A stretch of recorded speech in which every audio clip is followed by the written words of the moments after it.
Welcome to the Saturday Sports Line. Since 1969, the premier sports show about local high school sports, featuring coaches, players, and special guests. Now, here is your host of the Saturday Sports Line, Kankakee Valley Broadcasting's WKVI Sports Director, Mitch Columbi, and sports analyst, Chris McGowen. Swing and a miss. Strike three and out number 3. McGowen will pitch a complete game. It's a win on the day for the Blue Jays. They beat the Cavs in game 1, 7-3. And here in game 2, 13-1 is the final. And a good Saturday morning to you here on the Saturday Sports Line, the longest-running high school sports show in Indiana, thanks to our very own Harold Welter. This is your wake-up call. I am joined by our sports analyst, Chris McGowen. Good morning, Chris. Good morning.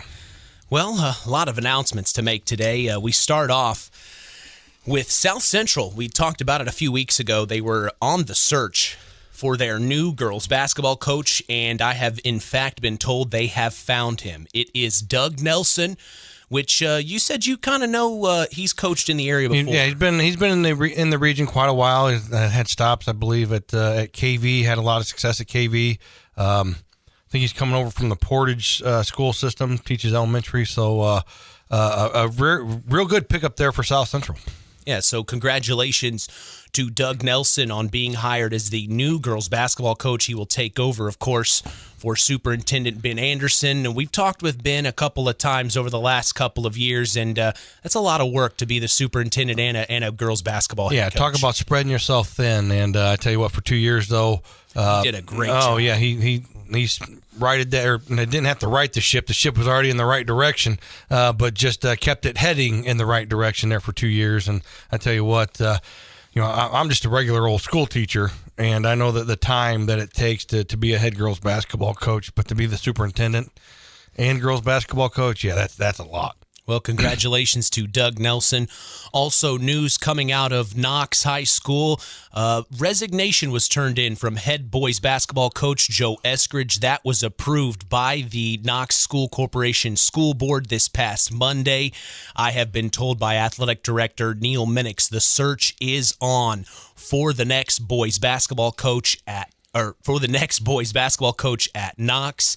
Very interesting to see what will play out there. Yeah, kind of shocked to hear that Joey... I was as well. I really was. After 2 years, Joey resigned. But again, wish Mr. Eskridge nothing but the best.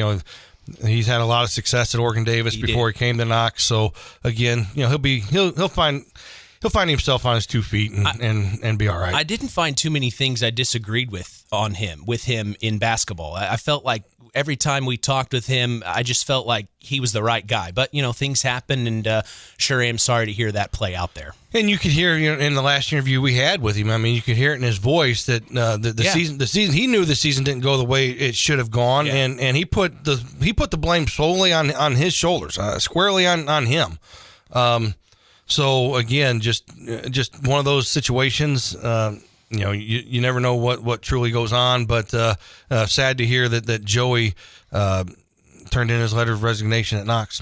We also have another letter of resignation in our area at Tri-Township. Girls basketball head coach Chris McGowen has turned in his letter of resignation. That has not been approved by the school board there at Tri-Township, but we do have Chris McGowen here to shine a light.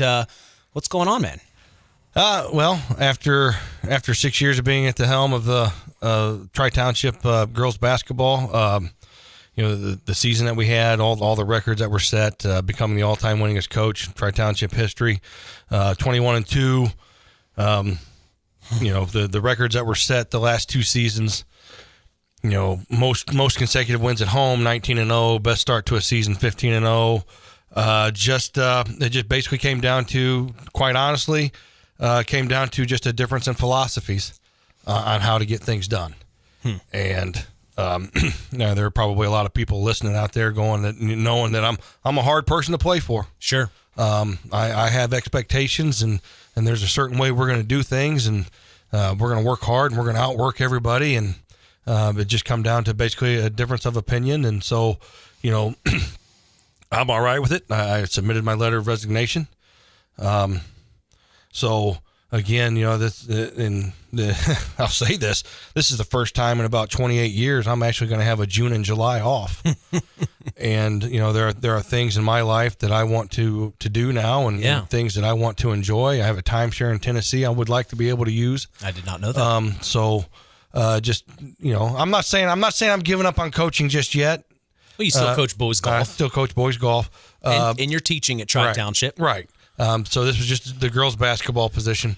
But again, it comes to a point where, like I said, I honestly don't know what I'm going to do with all this extra free time because I'm not used to it. I'm probably going to be like a deer in headlights, not knowing where to go or where to run, but we'll get it figured out. Well, we haven't heard, I haven't had a chance to get with Athletic Director Rick Snodgrass quite yet, but I can assume the search will be on for the next girls basketball coach. It was actually posted this past week, and anybody out there that's listening that wants to get into coaching, I can tell you right now, I'm not leaving the cupboard bare.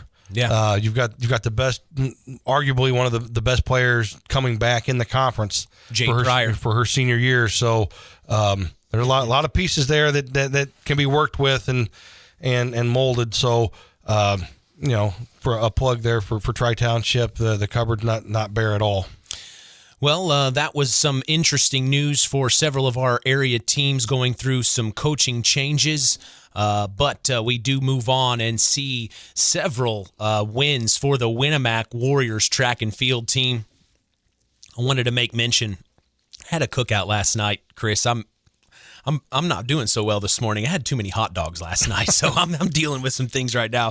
But Logan Friedel of Winamac, he is the Hoosier North Athletic Conference champion in the 800-meter run. Congratulations to him.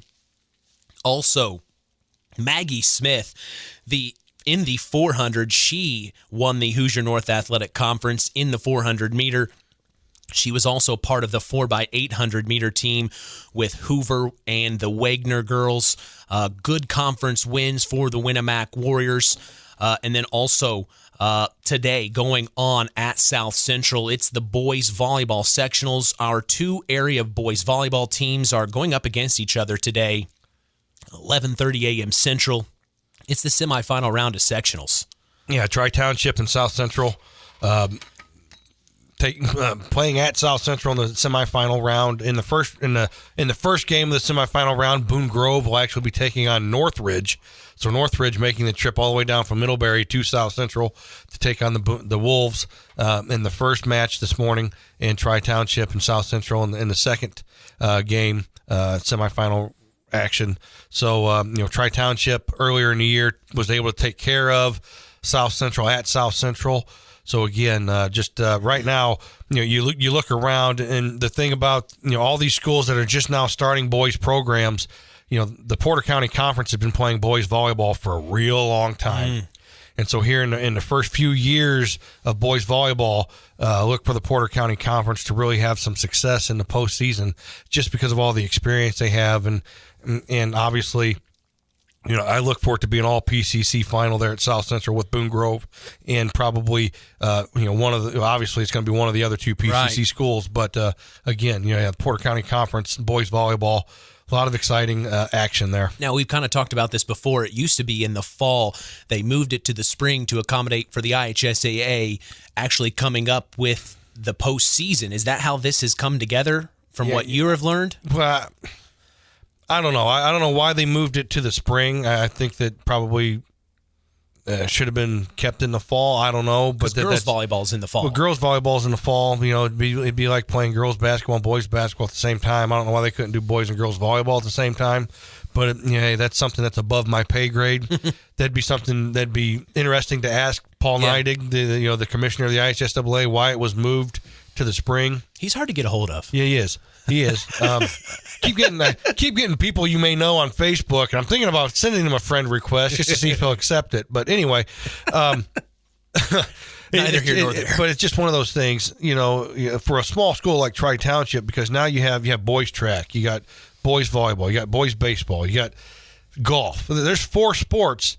We've got maybe 50 boys in the entire high school, and now you're trying to field 4 teams. It's tough. Well, good luck to our two area boys volleyball teams in action there at South Central for the semifinal round of sectionals. Also, a couple announcements I wanted to get out there. The North Judson St. Pierre Lady Blue Jays basketball team is having a car wash at Napa Auto in North Judson today from 3 to 5 p.m. Central. It's a fundraiser for the girls basketball team. Make sure and get out there and support the Lady Jays. Of course, we've talked with head coach Whitney Combs extensively through the winter season. We were there for several games. Really a great season for the Lady Jays. Make sure to get out there and support them today as they are having a fundraiser again. And it is a car wash at Napa Auto in North Judson from 3 to 5 p.m. Central. Also going on today is the Oregon Davis versus Knox staff basketball game. Very interesting here, Chris. It starts today at Oregon Davis, 6 p.m. Central. The game is being sponsored by the SAD chapter at each school, so it should be a lot of fun. We kind of had this when I was growing up in elementary school. The sixth graders, when they were getting ready to go to middle school, one of the last few days of school, we would play against the teachers, and the kids love that. They think that's so much fun to watch the teachers play against students. Oh, back when I was in middle school, we used to have what was called the Blue Jaws game at North Judson, where the eighth graders would play the staff of the middle school before they went into high school. So yeah, it's a lot of fun. And I'll be honest with you, there are some staff members that can still ball. I mean, this is their moment here. Right. Moment to shine. But again, so it's a good fundraiser there, and I hope a lot of people get out and support the faculties of both school corporations and the SAD the SAD clubs at both schools to raise some money and awareness. So again, it's great to see both Knox and Oregon Davis getting together and raising some money and some awareness. The cross-county rivals coming together. I love it. Here in Stark County, would you have it any other way? No, I would not. Well, we've got a big show filled for you today. We're going to talk Oregon Davis track and field with head coach Kim Saylor. We're also going to talk Winamac baseball with head coach Mark Hendryx. Also South Central baseball with head coach Brent Jones. We'll talk a little Tri-Township boys golf with Chris McGowen in the second hour. And then to wrap things up before the Where Are They Now segment with Harold Welter, we will talk Knox baseball with Dustin Waters. Full show coming your way. Our Athlete of the Week interview with Brody Wenzler will be at the top of next hour. So sit tight. We have a great show coming your way. This is the Saturday Sports Line. Bales, the right-handed hitter, steps in, swings on the first pitch off third, and it'll drop right in front of the right fielder. It will bring Orrin Ball home, and it will also bring Trey McGowen home. So standing in for a 2 RBI single is Quinn Bales. Good for him. Yeah, good at bat there. Pops one high back to center field, and it is over the head of Anna Garbison. This will advance the runner to 3. Now she's coming home and standing in for an RBI double. 100% RBI double. It is Carly Friedrich.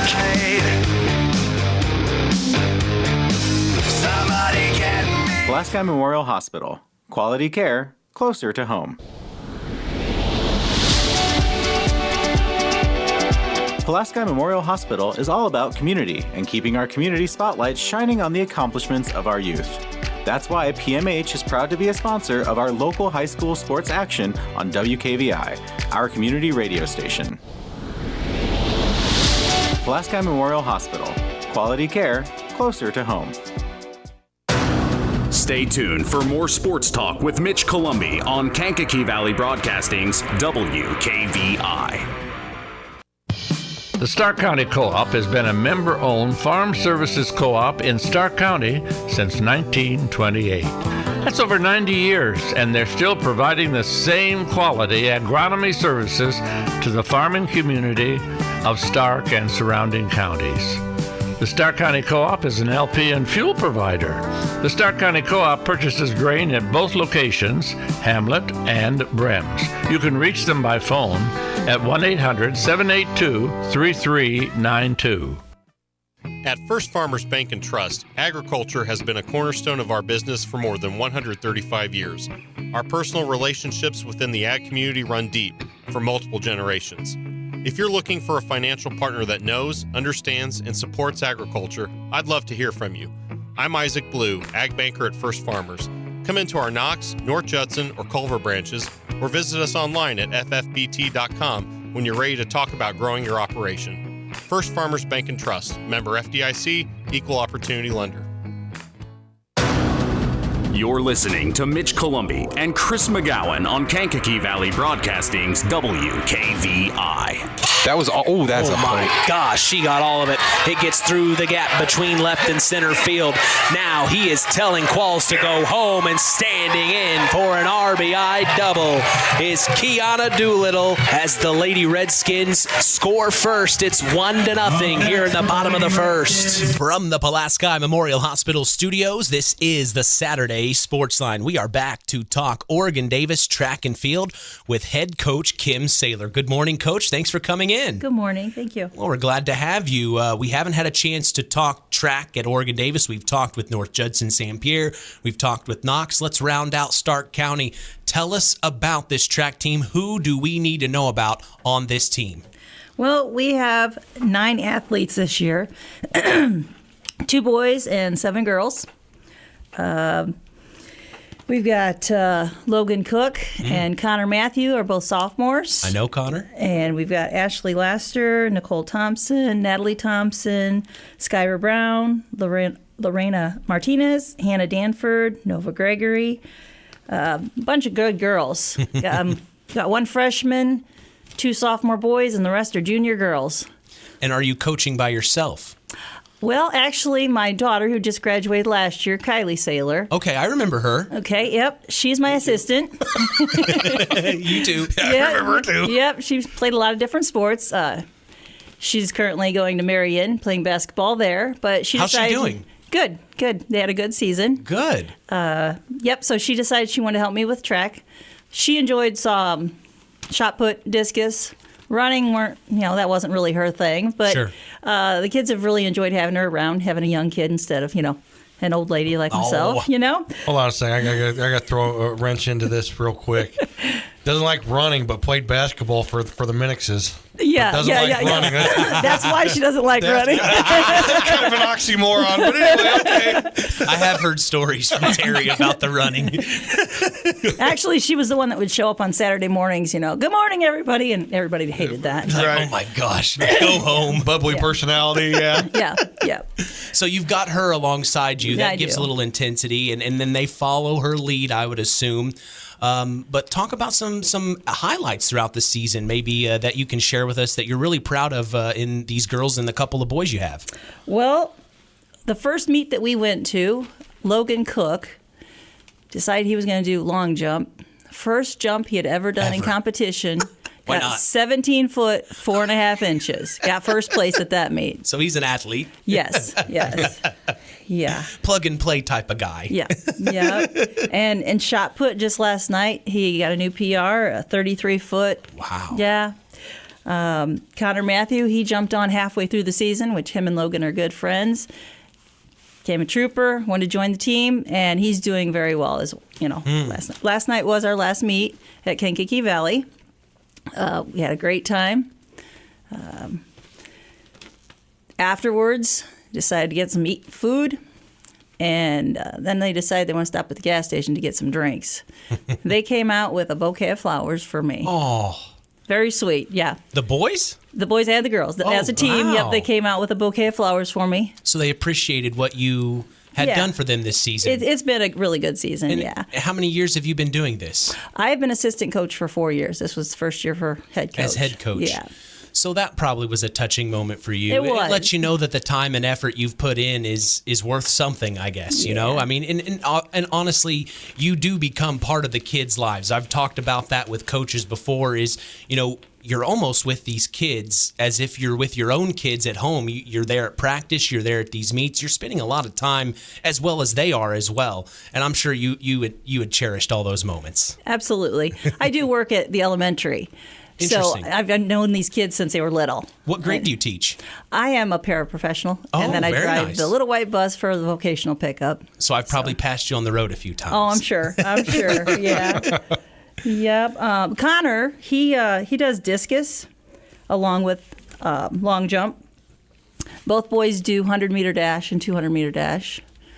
They're both very quick, but they don't like to run either. I don't know. Both basketball boys too. I don't know. Maybe they get too much, running in basketball. But I don't like to run. Let's run track. Yeah. That seems about right. Let's do it. So we've had 5 regular season meets. The kids seem to enjoy themselves at each meet, and each meet they gain more confidence, which is nice. They get a little more comfortable in what they're doing, because actually only 2 of the athletes are returning track members. The rest of them are new to track this year. So you got some numbers then. Yeah. Which next year, you don't have any seniors, so you got a good nucleus to come back, especially on the girls' side with 7. Hopefully, if you can, gain 3 or 4 or 5 more, and get 4 or 5 more boys, then you start growing something. Well, the junior high track team, they had 20-some kids this year, and a lot of them will be moving up next year to varsity. So. All right. It's exciting. Yeah, get the program heading in the right direction. Yeah. Well, I was just getting ready to say, when you started the season, did you have some goals that you had set forth for maybe some of the individuals or as a team? When we started the season, there were only 3 kids signed up. And I was asked to be coach on March 24th. So you had to do some politicking. Well, it just seemed every day of practice, more kids started showing up. Oh, wow. So the kids were doing it themselves. Good. Yeah, word of mouth. Peer pressure. Yeah. Well, that works sometimes. It does work. Yeah. So it was nice. That was over our spring break. We got a practice in, had enough practices to do our first meet. But the kids just kept showing up. They kept bringing more friends. So, we got up to 9, and we've kept them.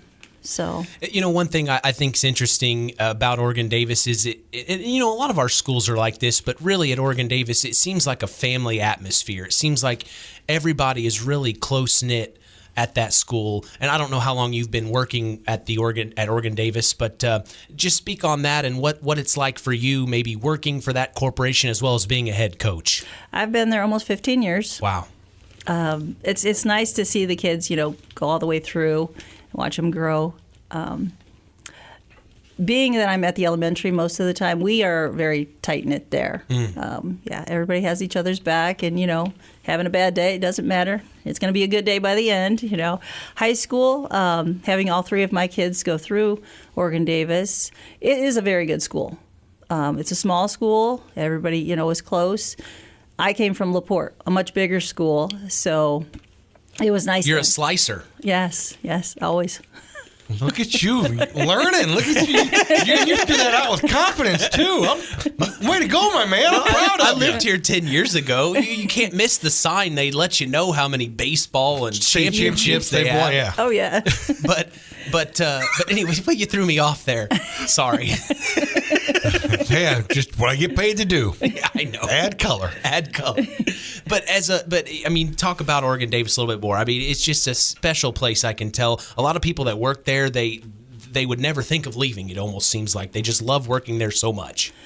Yeah, a lot of the teachers retire there. Yeah. A lot of them have gone since I've been there. But the new ones come in and add something new to our school.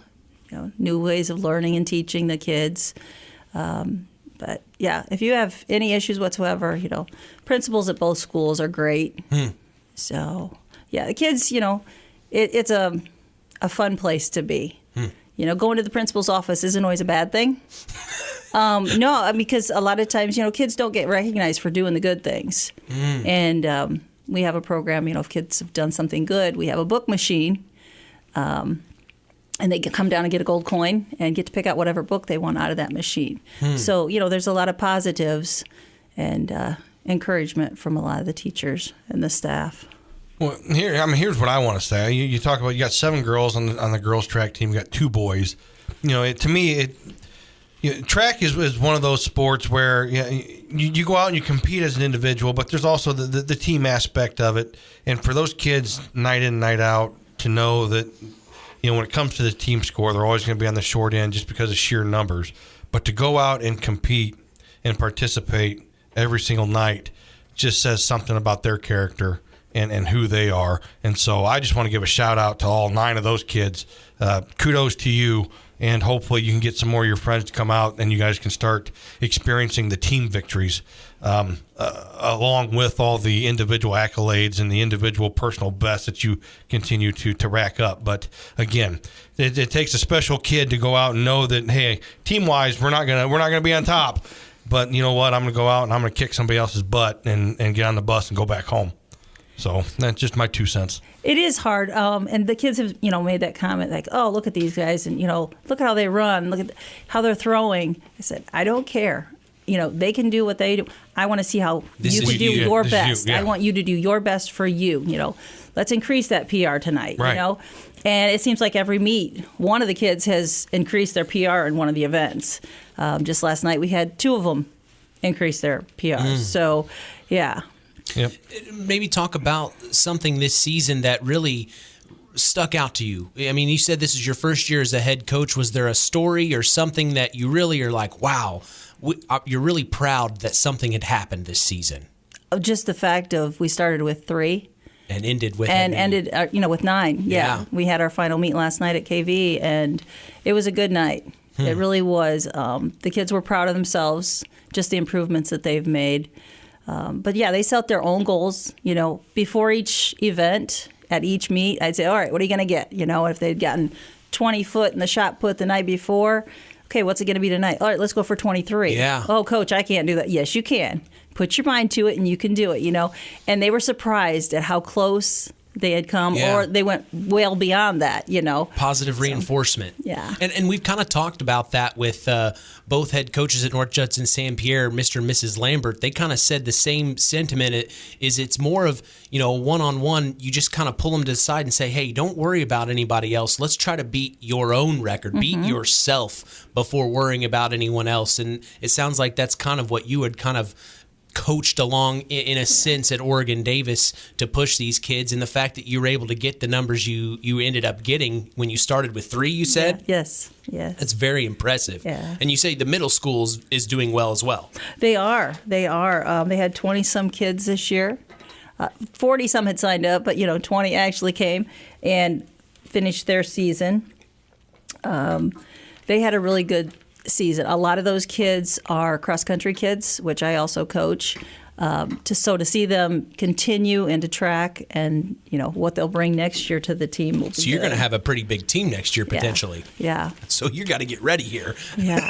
And we haven't, this past year for cross-country, we didn't have any varsity team because that was Kylie for, a few years. Again, being the only one showing up, Right. kind of hard to compete and be a team. But we will actually have, a cross-country team, a varsity team this year, which is good. It's a positive. It's, something to look forward to.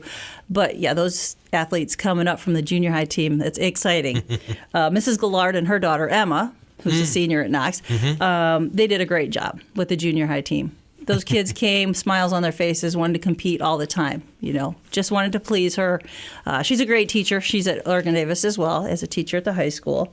They had done a fundraiser, the junior high team did, to get enough money so we could all have T-shirts. Wow. So we all got snazzy little T-shirts, which was nice. The community supported that. Absolutely. And, 20-some kids, plus then my team and the coaches. Yeah, we all got nice T-shirts. And that was Simon Speed Shop that did that for us. Well, hey, a little plug there. That's right. Shout out. Yeah. Shout out to them. We appreciate that. Free advertisement. Can't beat that. Well, Coach, I'm really glad you came in to talk to us. I know last night you say that's the last meet of this season. Yeah. But it sounds like you guys ended on a high note. Yes. Well, good. Well, I sure do appreciate you coming in and talking with us. It means a lot to hear what's going on at Oregon Davis whenever we get the opportunity. And I'm sure this won't be the last time we talk, so I sure do appreciate it. Yep. Thank you.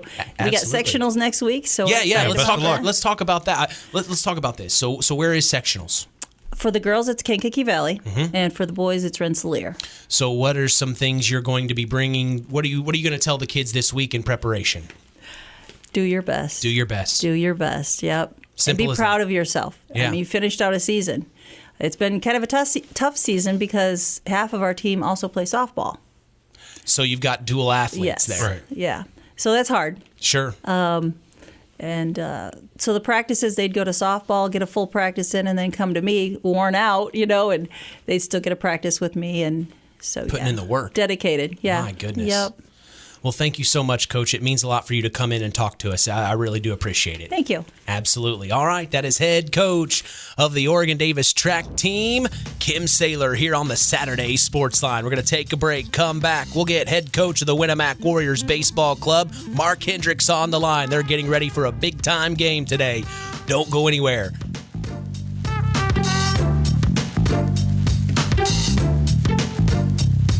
We saw both of them throw a few more extra pitches in the second. Cavender's going to get a hold of one deep back to right field. And that is over the fence and gone. Huge home run for Marley Cavender. And just like that, the score changes 1-0. The South Central Lady Satellites lead here in the top of the third. Swing and a miss, and another strikeout for Lexi Johnson. She rocked one to right field to get things going. And now she rocks one deep back to center field. It's a 2-run homer. Wow. For Marley Cavender. Coke Zero is now Coke Zero Sugar with great Coke taste. Some people were excited to hear the news. Some were skeptical. So we're not going to have the star of the show you're watching come out and say, "You'll love it." No special jingle written by this week's hottest pop star. No famous internet celebs who happen to be holding the label just so. Okay, maybe just one little pour shot. The only thing that will make you believe Coke Zero Sugar has great Coke taste is trying it yourself. Ice cold Coke Zero Sugar. Try one today. Stay tuned for more sports talk with Mitch Columbi and Chris McGowen on the longest-running high school sports show in Indiana, the Saturday Sports Line. It's hard to believe, but time sure does fly by. Collins Insurance Agency in downtown Knox are celebrating over 30 years of taking care of all of your insurance needs in our communities. If I could turn back time. And we're not going anywhere.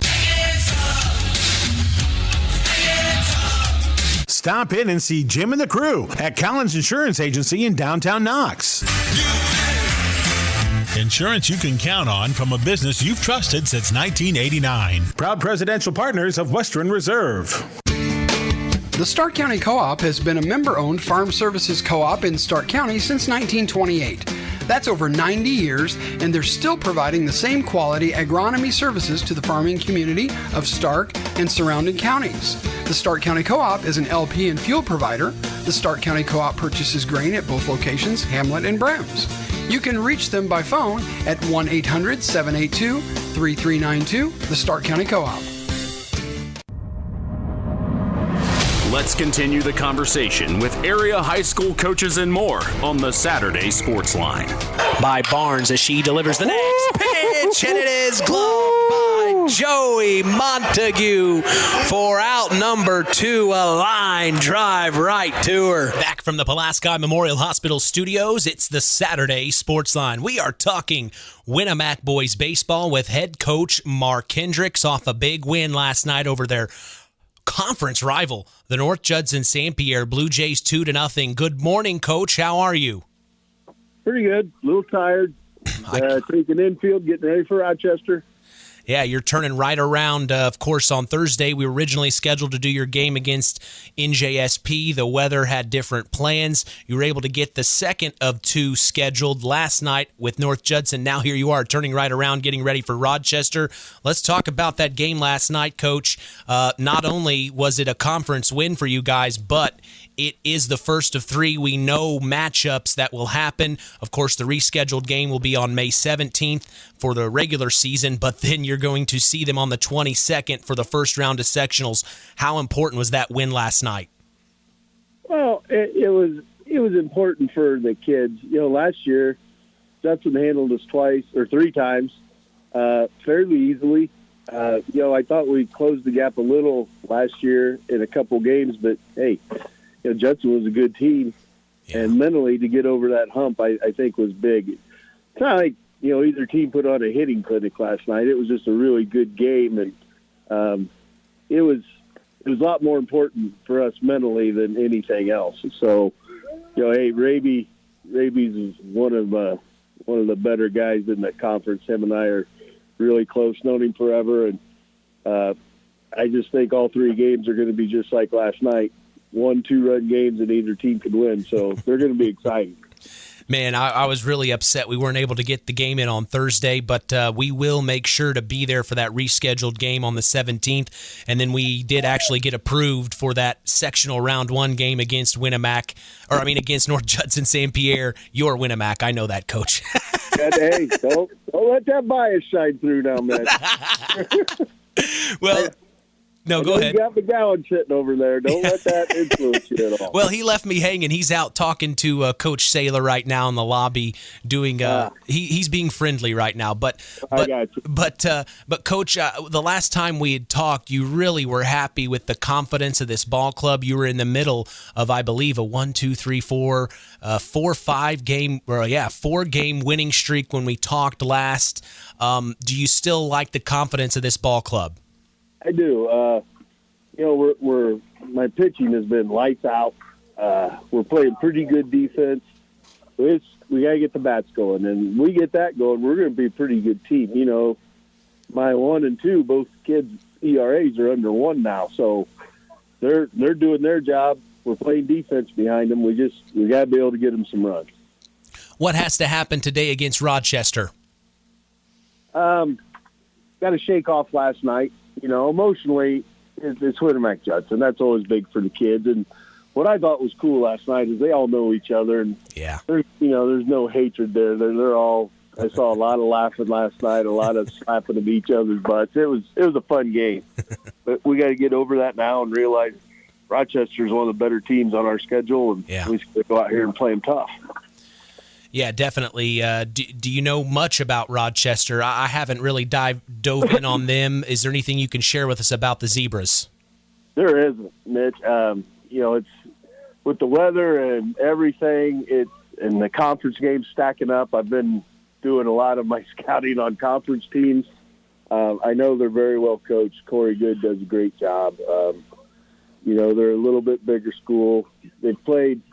Like last night, I think we were Judson's 11th game, and that was our 15th, and Rochester's got 21 in. So that makes a big difference. That's a lot more plate appearances.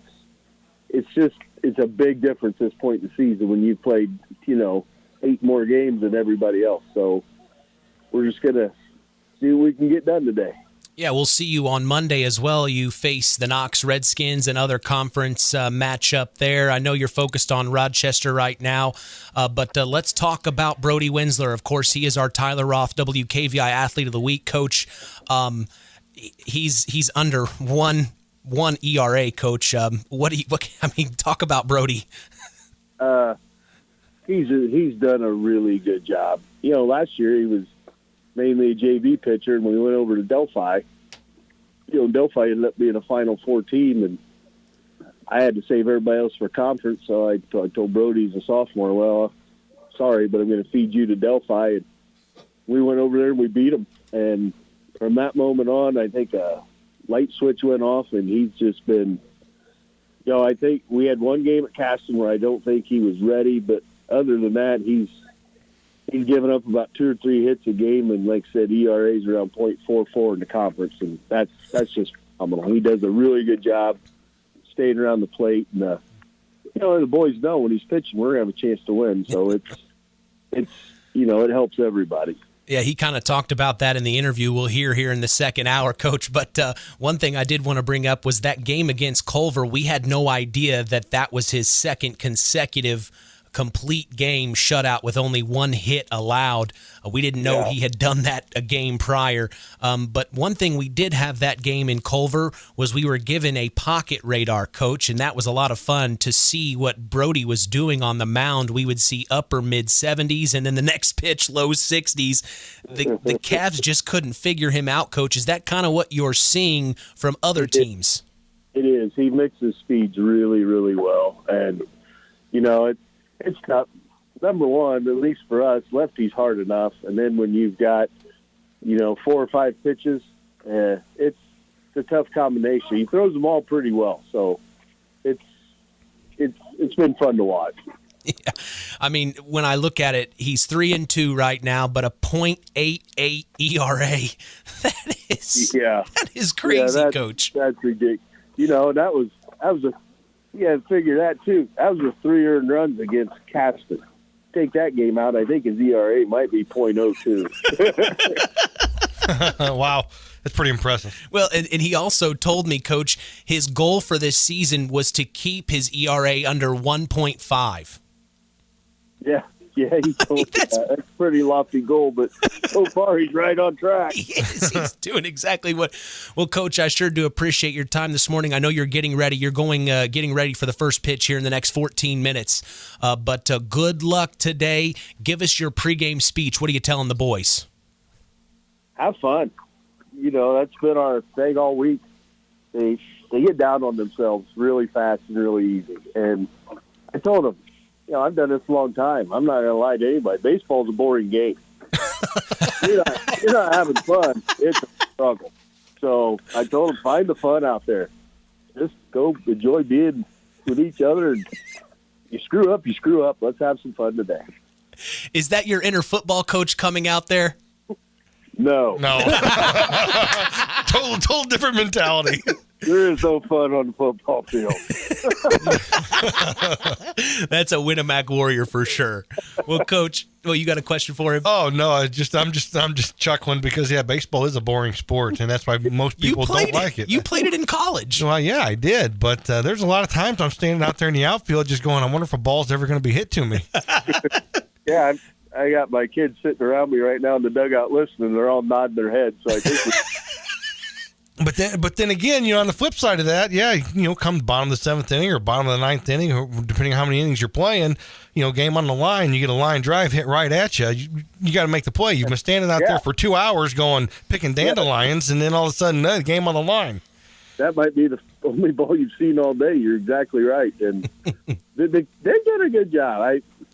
It was our focus all week, and last night was great. Enthusiasm was great. If we can just keep that up, we've got a long week. Judson's got an even longer week than us. This is day 2 of the grind, and we just got to get through it. Coach, last thing before I let you go, we were talking with Kevin Hannon on the air last week in Judson when they were hosting Culver, and he brought up the baseball gods. We saw a substitution happen. An individual player from Culver got subbed in at second. The previous player at second didn't get anything at him all game, and then the substitution player got 3 ground balls in a row right to him, and it just seems like the baseball gods decide when it's going to be a team's day. No, that's exactly right. You just never know when it's your time. You got to be ready to make a play. Well, Coach, good luck today against Rochester. Thanks so much for your time, and go get them. All right, thank you. All right, that is head coach of the Winamac Warriors, Mark Hendryx, here on the Saturday Sports Line. Great interview there. I always love talking to him. He is not afraid to take the call in any situation. No, he'd be coaching first base or third base and still take the phone call and be, just a great he likes interview. WKVI. Yeah. No, he's been around a long time, and he loves talking about the kids. I mean, that's what it's all about. Well, shout out to Mark Hendryx. We hope they have a big-time win against Rochester. We're taking a break. Coming back, we will get head coach of the South Central Satellites Baseball Club, Brent Jones, on the line. He's next. Big hit. That really found the gap there. And it will be a base hit for Molly Madsen. She gets on base. You like to see them taking it the other side that way. The 2-0 from Johnson popped up, and it may be a blooper. It is a nice little duck snort into center field, and a base hit for Kenya Cooper.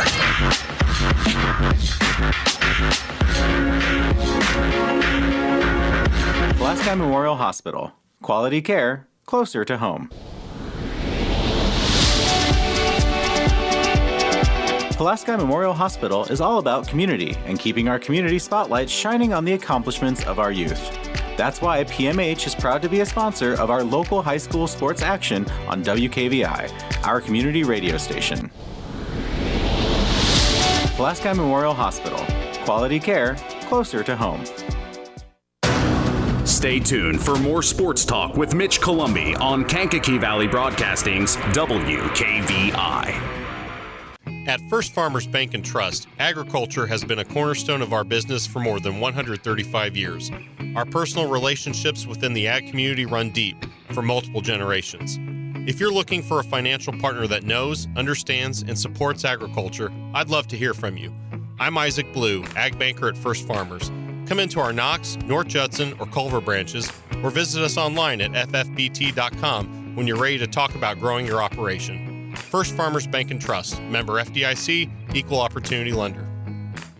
Coke Zero is now Coke Zero Sugar with great Coke taste. Some people were excited to hear the news. Some were skeptical. So we're not going to have the star of the show you're watching come out and say, "You'll love it."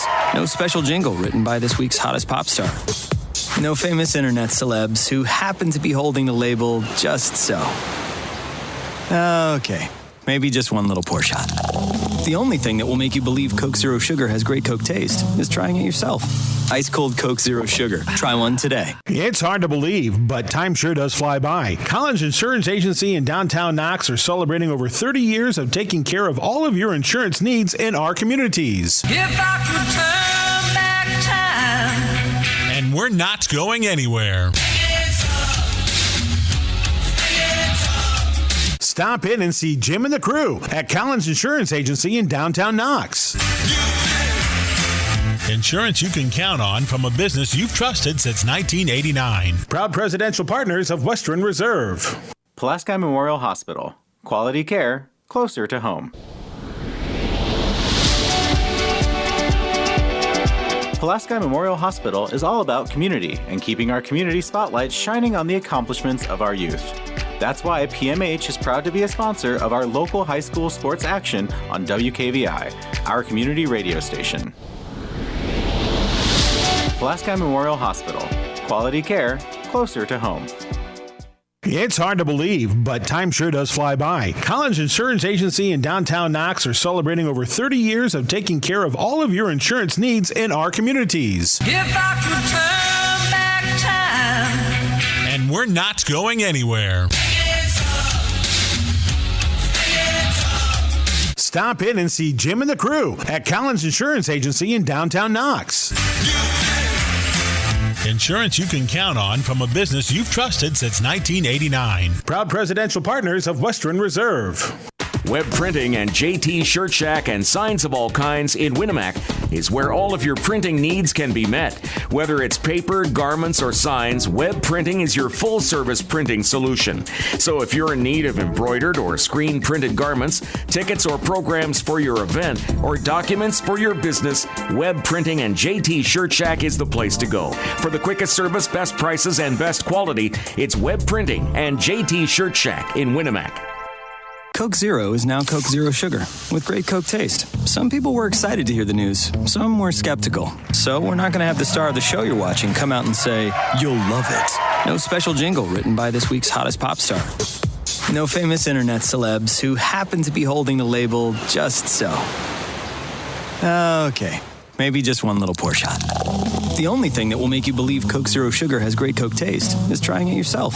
Ice cold Coke Zero Sugar. Try one today. Listen for more insight in local high school sports on the Saturday Sports Line. Here's your sports director, Mitch Columbi. Back from the Pulaski Memorial Hospital studios, this is the Saturday Sports Line. We are lucky enough to have head coach of the South Central Boys Baseball Club, Brent Jones, on the line. Coach, good morning. Oh, no, we lost him. Let's see if we can get him back on the line here. Coach, how are you this morning? Doing good. How you doing? We are doing great, Coach. Let's talk about this ball club. We saw you guys against Oregon Davis a few nights ago. Man, you guys are on a winning streak right now. Talk about it. Yeah, the bats are coming to life. It's fun to see ball flying all over the ballpark. Last night we had 2 more home runs. Playing good. Bats are hot. Pitchers are competing on the mound, so it's good to see. It's fun to watch. No, absolutely. We've seen several individuals step up and really play well for you. Even, your lone freshman, Tay Falls. It's really all the way down this batting order for you, Coach. How does that make you feel confidence-wise, knowing you've got someone from senior all the way down to freshman that can step up? Yeah, it feels real good. Tay's a heck of a ball player. He's puts in his work and he loves baseball. We're fortunate enough where even if we're down in a ball game, we know we're always in it. Our bats are, we can hit the long ball.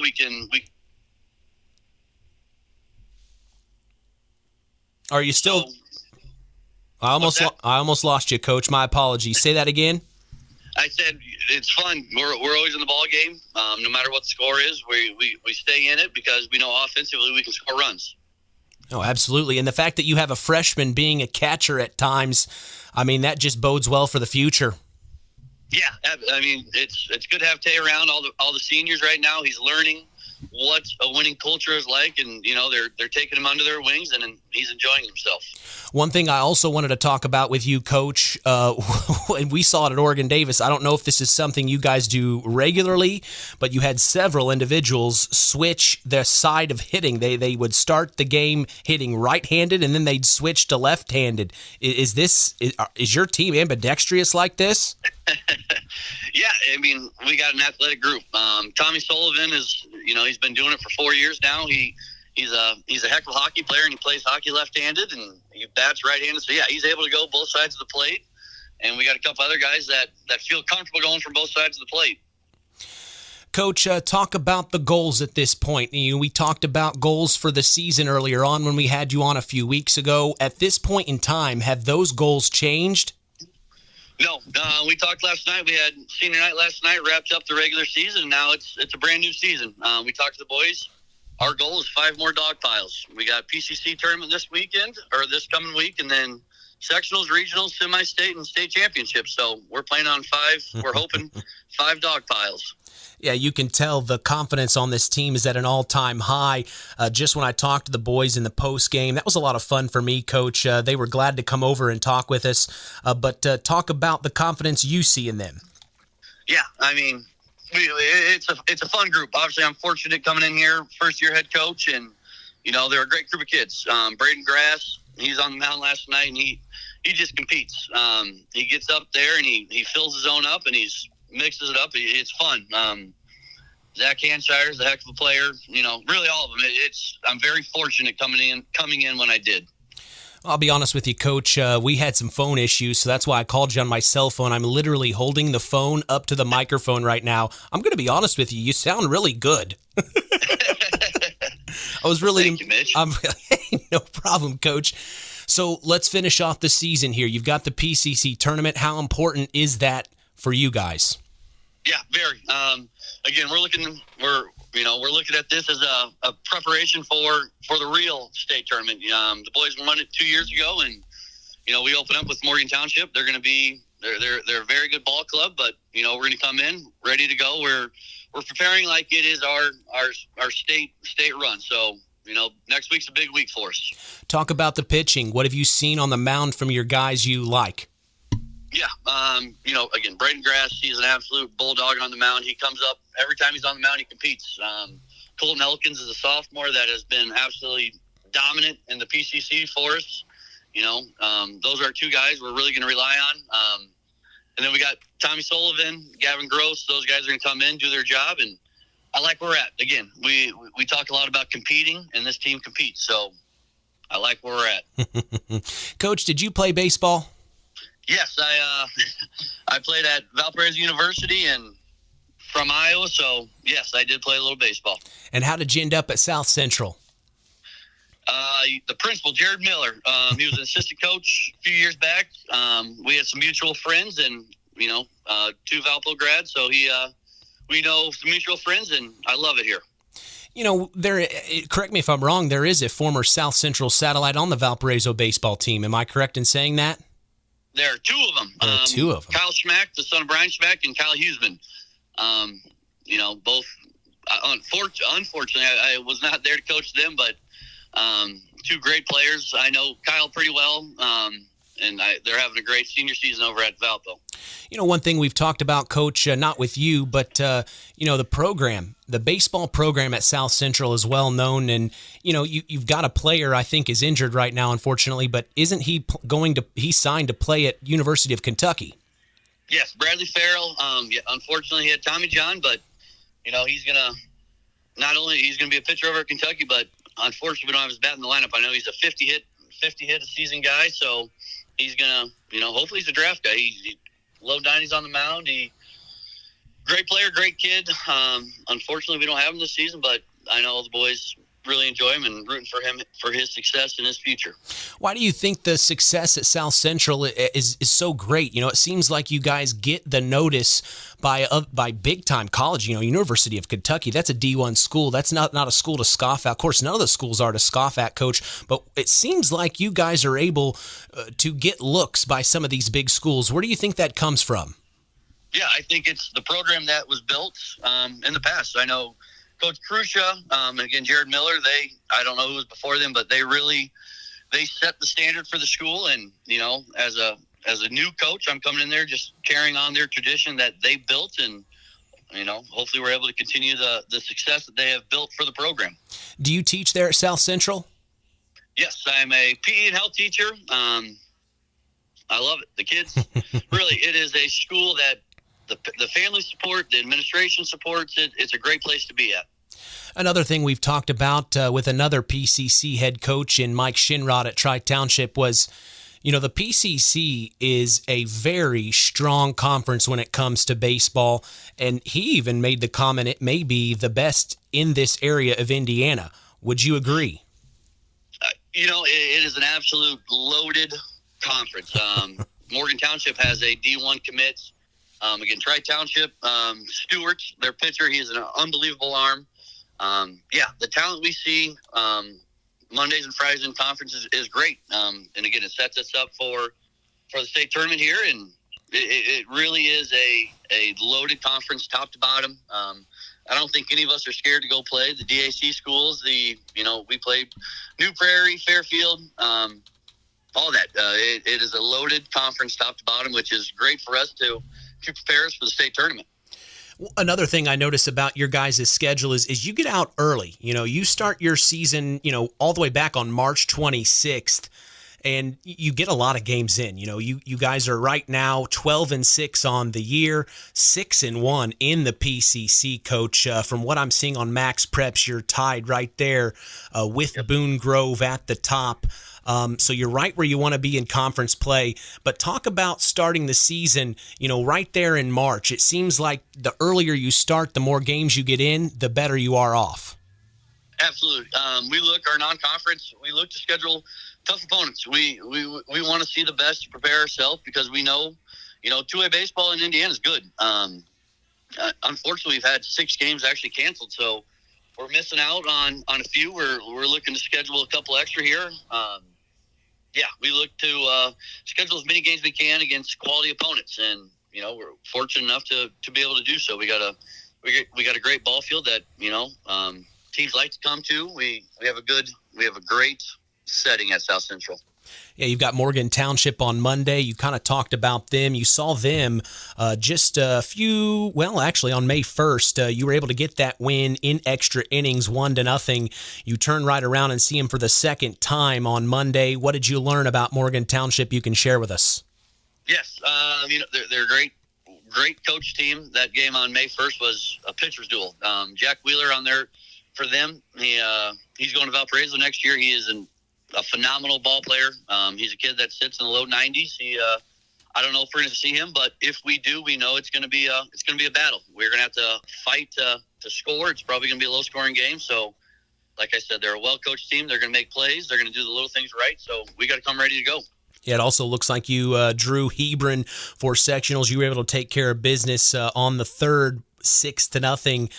What did you learn about Hebron? Did you like that draw? Yeah, and again, conference opponent. I know the boys are familiar with them. They're a big team. They got a lot of power in the lineup. Again, our pitcher gonna have to come and compete. It's gonna be a battle, which we would not want it any other way. What changes, in your opinion, when you have the experience, you've played college ball? What changes, if anything, from regular season to postseason?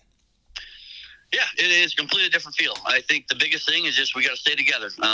It's do or die. So if we do get behind, we got to stay together, and we got to know that we're in the baseball game for 7 innings, and we got to. I'm going to use the word compete again. Baseball is all about competing. you got to want to fight to win. Well, Coach, I sure do appreciate your time this morning. It means a lot for you to come on and talk with us. I got a little J. Cole here for you on your outro, so don't worry. We're taking care of you. I appreciate it, Mitch. Hey, you enjoy your weekend, Coach. Enjoy your Saturday off. You don't get many of these. Nope. New start to the season on Monday, so I appreciate it, and I appreciate everything you do for all of Northwest Indiana. I appreciate that, Coach. Good luck against Morgan Township on Monday. We'll talk soon. Thank you. All right, that is head coach of the South Central Satellites boys baseball team, Brent Jones, here on the Saturday Sports Line. We appreciate his time. We are going to the Athlete of the Week interview next. Don't go anywhere. This is the longest running high school sports show in Indiana, the Saturday Sports Line. The 2-0 from Johnson popped up, and it may be a blooper. It is a nice little duck snort into center field, and a base hit for Kenya Cooper. For Kenya Cooper, she gets a hold of one back to left center field. It hits the fence. It will advance. Reagan Hensley to 3. She's being told to go home. She's going to tie this ball game up. It's an RBI double for Kenya Cooper, 1-1 here in Knox.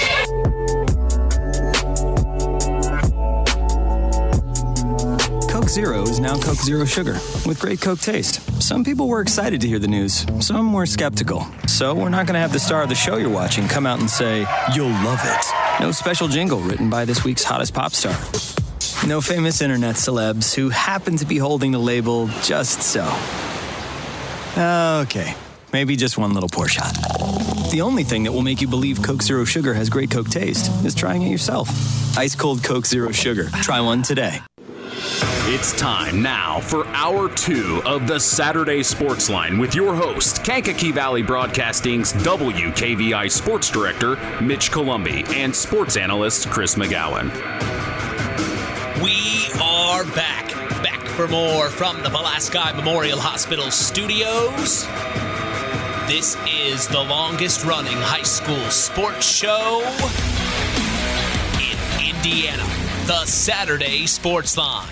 It's time to talk about our Tyler Roth WKVI Athlete of the Week from Winamac Community High School, pitcher on the baseball club, Brody Wenzler. We witnessed Brody pitch a complete game shutout against Culver. That became his second consecutive one-hit complete game shutout in a row. At this moment, he has a .88 ERA. Very impressive. Without further ado, here's my sit-down interview with Winamac Jr., Brody Wenzler. I am with our Tyler Roth WKVI Athlete of the Week, Brody Wenzler. Man, what is there to say? We saw the second complete game shutout you had provided with only one hit. Of course, at the time, we didn't know that was your second consecutive. But my goodness, Brody, when we saw you on the mound against Culver, you really, really handled your own. Very dominant performance on the mound, and then to find out it was the second in a row. Let's talk about the sport of baseball. What is it about baseball you love? I've just been playing it since I was a kid. Second year pitching. The only sport I've played, just love everything about it. You know, to be a pitcher, it's a lot of extra work. I don't think a lot of people understand. Talk about what being a pitcher is for you. I mean, what's that like, being a pitcher? It's really just being able to, anchor, being able to basically keep our team in a game and just be there for the team, basically. See, and then there's times where pitchers are in a situation where you may be down 2-0. Not in the situation that we saw you in, but where pitchers have to work a little extra harder to try to keep those runs from happening, so that at the bottom or the top of the inning when you guys are batting, in hopes they can get back into the game. Other times the bats are going and you have full confidence when you guys are up a 5-0 lead. Talk about what that feels like when you know the bats are swinging that day for the guys. Does that make your job on the mound a lot easier? It definitely does make it a lot easier. It makes it easier because there's definitely a lot less pressure on me, and I can just ease through it. Yeah, we talk about baseball being a mental game. What are some things that maybe you can share with us that you're thinking of? Maybe something that your mind is telling you, or when you're on the mound, situations may rise. What's something that you can share with us that maybe you think about a lot? I definitely just think that there's a good defense behind me, and I can just try and strike him out and blow it right by him. Now, when you have a complete game and a shutout at that with only one hit, is that what you're trying to do, or are you just going out there doing your best and then that's what happens? Well, the goal of every game is just try and throw a perfect game and then see what happens from there. What's your favorite pitch to throw? Definitely a changeup. It's definitely my best by far. Well, I will say that game we did cover of yours against Culver, we were lucky enough to have a pocket radar, and we saw you get up to the mid-upper 70s and then the next pitch down the lower 60s. It really seemed like the Cavs just did not know what was coming next from you. What's that feel like when you know you just got them right where you want them? I'm glad anything that my catcher calls I can just throw, and hopefully it'll just get him. Yeah, let's talk about this team. Let's start with the catcher. What is it about your starting catcher that you really appreciate? Cash Roth. We click. We really know, whatever pitch I'm thinking to throw, he just calls it, and we just keep going from there. Who else on this team do you think we need to know about? Definitely Addison Allen and Braden Mathias. They're some heavy hitters. Yeah, I mean, you guys really have several key players, Wyatt Wheeler being one of them, Aiden Jimenez another. It just seems like this team is clicking at the right time. We've talked with your head coach, Mark Hendryx. He is very happy with the confidence of this ball club right now. You guys are one of the top teams in the Hoosier North Athletic Conference when it comes to conference play. You know that you have the North Judson St. Pierre Blue Jays. That was the draw for the sectional game. With all that going on, knowing you're top of the conference along with Judson in the sectionals, do you like where this team is at confidence-wise yourself? I love where this team's at. We have a very good rotation, and we're hitting the ball well, so I think we can really make it far this year. Would you say this is a group of friends, more or less? Yeah, definitely. We're all very close. And I would assume you've been playing baseball together for a long time. Yep, ever since elementary. Wow. So when you go out with your friends and you're playing the game of baseball, what's that feeling like? Share with us what that makes you feel like. It's great. I just get to talk with them all the time. It's never awkward. We can just get through everything together. Let's talk about the coaching staff. What is it about head coach Mark Hendryx along with the assistants? What do they provide that you appreciate? They definitely don't take it easy. They're good coaches that can really get on you if you're doing something wrong. So I like that about them. Let's talk about the goals for this season. What was a goal that you maybe have had in mind for yourself? I really just want to try and keep my ERA under 1.5 and try and get past the first round of the sectional this year.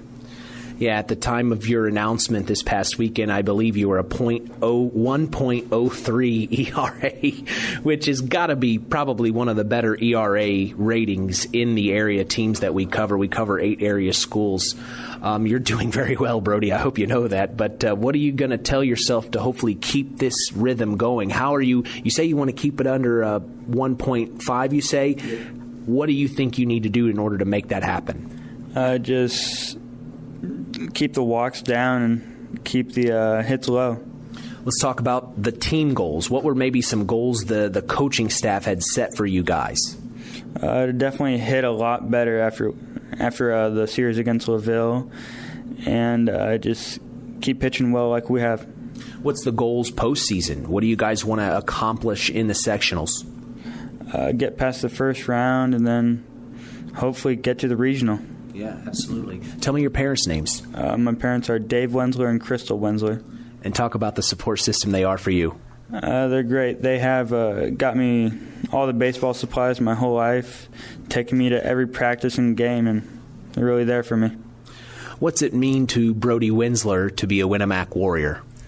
It's great. Roll Tribe. Well, Brody, I sure do appreciate your time this morning. Is there anybody you'd like to say hello to?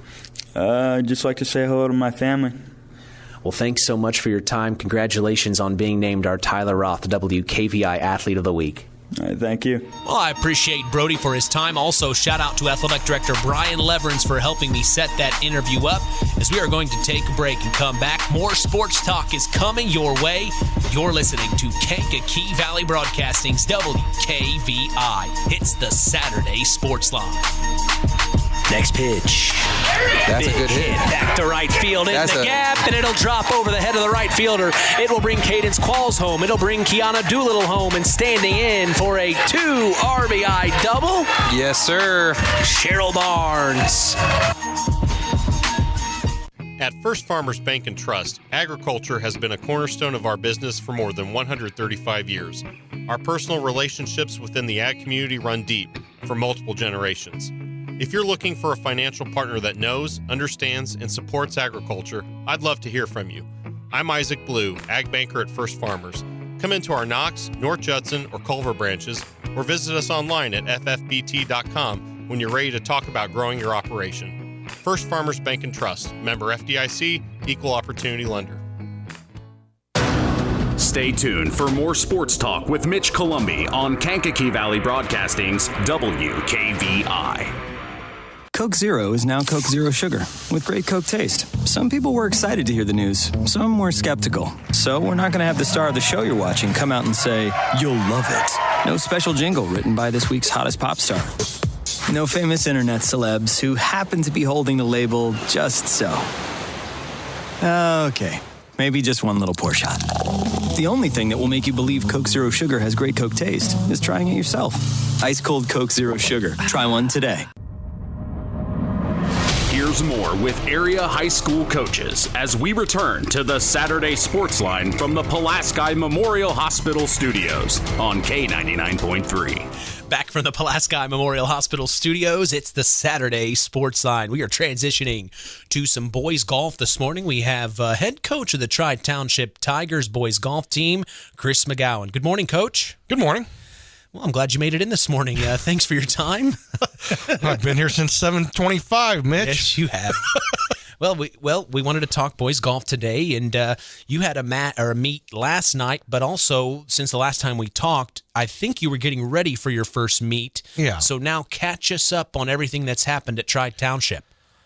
Well, I tell you what, the weather has finally cooperated here the last couple of weeks. We're able to get some matches in, but again, it's.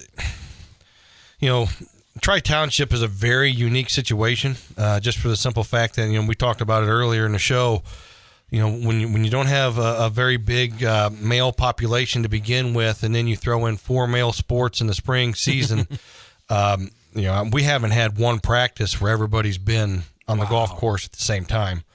So, it's one of those deals where, hey, you got to get there on the weekends, you got to get there on Sunday, play the course, play as much as you can. And the kids are taking it upon themselves to go play courses that we may play later on, on their own. It's just a situation that's not very conducive to I guess, how do I say this? Success, really. But I'm one of those people. I push for athletes, whether it be girls basketball or whatever. I want the athletes to play as many sports as they can. I'm not a guy that believes in solely just concentrating on one sport. And, I think the one thing that parents that don't understand is the fact that, college coaches, they want you to play as many sports as possible. Honestly, I talk about my own personal situation, and I've said this before.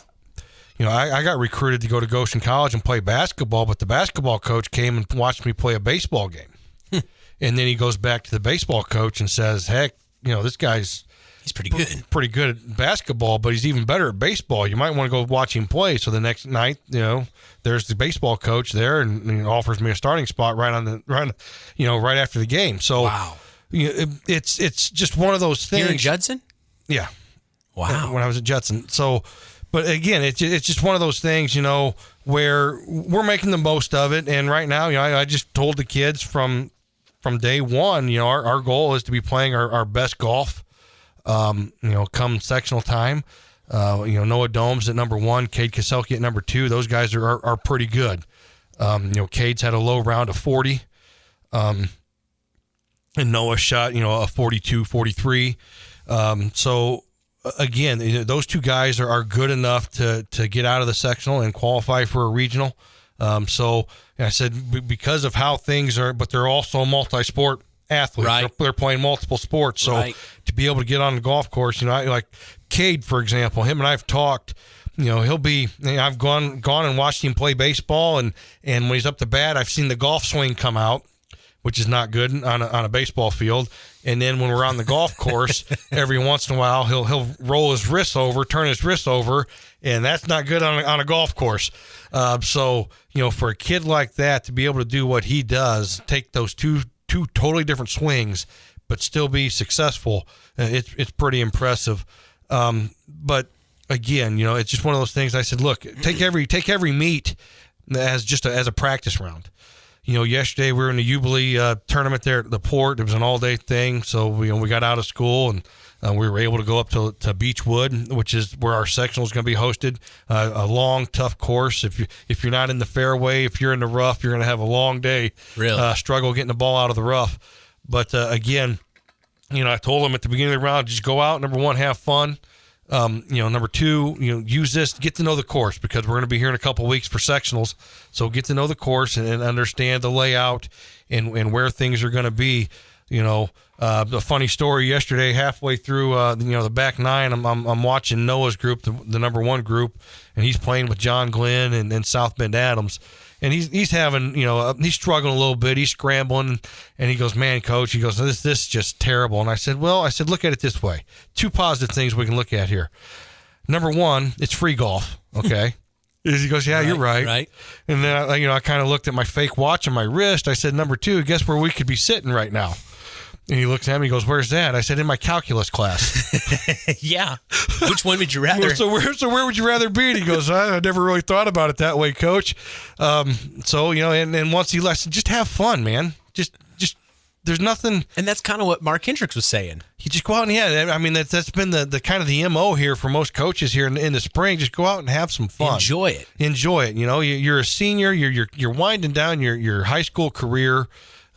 Like I said, just go out and enjoy it. And, I hope Noah, if he's listening right now, he's also the libero on the boys volleyball team. So, hey, I'm telling him right now, and I've told him all year, go out and take care of business because our boys volleyball team is fun to watch. And they are really good. Coach Andrew McCormick has done a great job with that program. We need to get him on. Yeah, he's done a great job with that program. And work on that next week. They are, like I said, they are very fun to watch, and I want him to go out and have success and win that sectional, because they're good enough and talented enough to do that. But back to golf, it's just one of those things where you got to get out and you got to play. And I said, just take every round as a practice round, and come sectional time, you want to be shooting your best. I got Tyler Chambers. Last year was his first year playing. He's at number 3.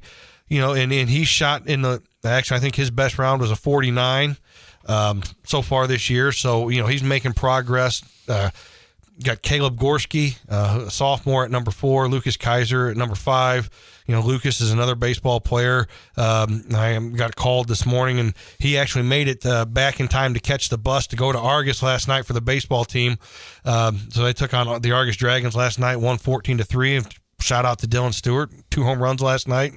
Blaine Rust went 4 for 4 with a couple doubles. So the baseball team, having success. But again, it was a big win. Lucas Kaiser makes a great play in the outfield to end the game, a diving catch. So he walks 18 holes in the day, gets back in time to catch the bus to Argus, and makes the game-winning or the game-ending catch in the outfield. So it's nice to see that happen. But again, we're just going to take it a day at a time and get out and try to play as much golf as we can. But I have 6 kids, and the 6th one is Joe Simmerly. It's the first year he's ever played. So he's making progress and making strides. But I tell you what, these 6 boys, I love them all. They're so much fun to hang out with. Keep you young. Keep me young. But again, just a great group of kids. And they get along so well together. It makes it really enjoyable. When the weather cooperates, where do you guys go practice? Hamlet. We're at Hamlet. Gotcha.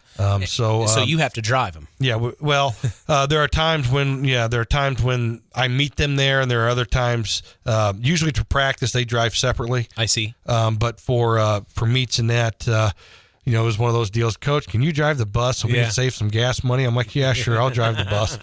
But I bet that's a fun ride. Oh, it's hilarious. Listen to these guys talk, and then the good banter back and forth. They're always razzing each other and all that. So and it's nothing that's. It's just kids. It's kids. It's kids being kids, guys being guys, and they know push come to shove, they got each other's back.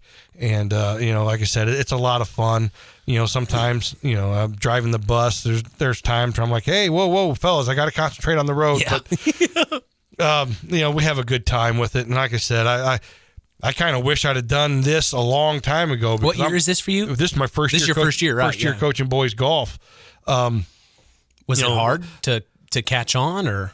No, I play golf a lot. Mm-hmm. Was wondering how being able to translate the techniques of the golf swing and all that, because like I said, I was a baseball player, so I can kind of relate to what Cade's going through with the baseball swing and the golf swing.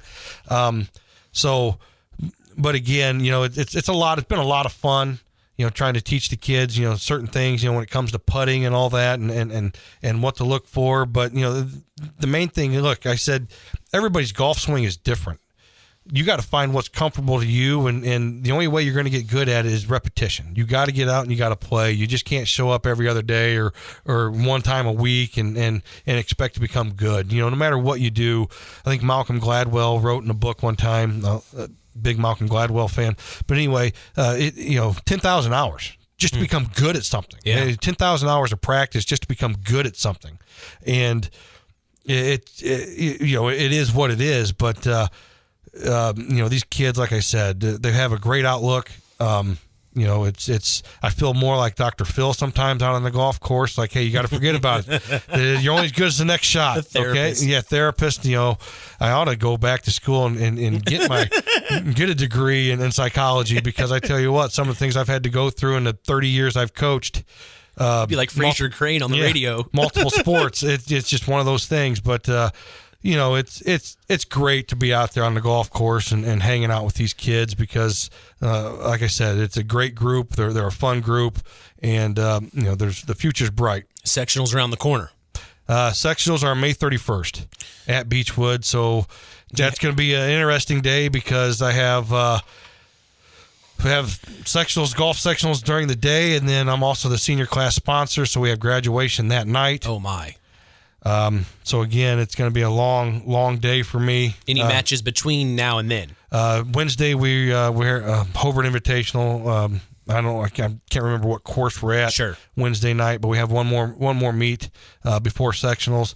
Going to try to maybe schedule a couple more between then and sectional. But right now, with the Porter County Conference baseball tournament being next week, that's going to take precedent over everything. So I got a couple baseball players.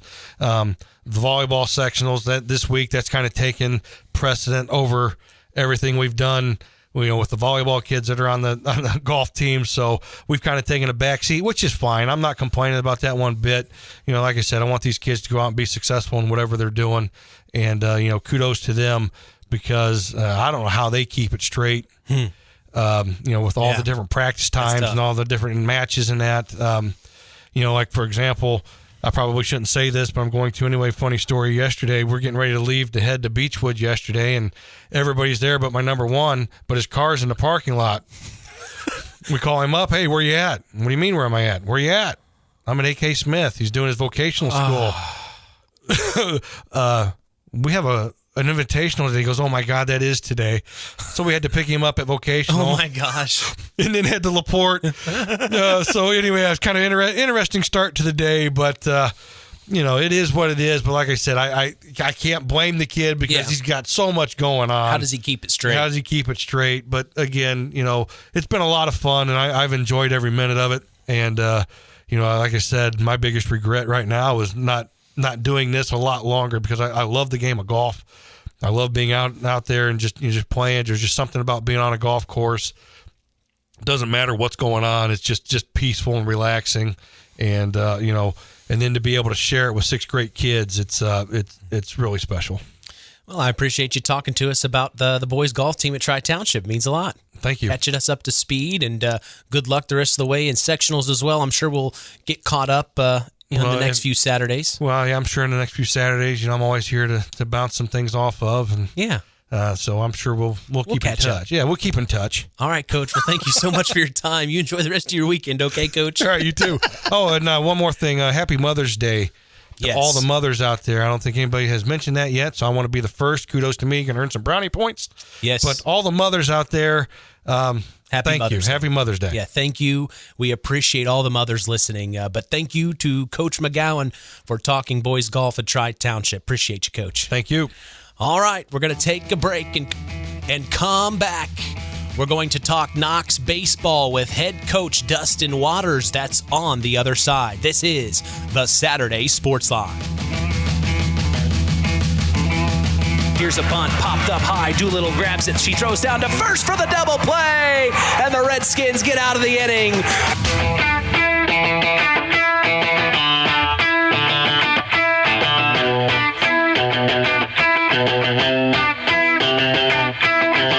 Can't stop, addicted to the shindig. Chop, chop, it says I'm gonna win big. It's hard to believe, but time sure does fly by. Collins Insurance Agency in downtown Knox are celebrating over 30 years of taking care of all of your insurance needs in our communities. If I could turn back time. And we're not going anywhere. Stop in and see Jim and the crew at Collins Insurance Agency in downtown Knox.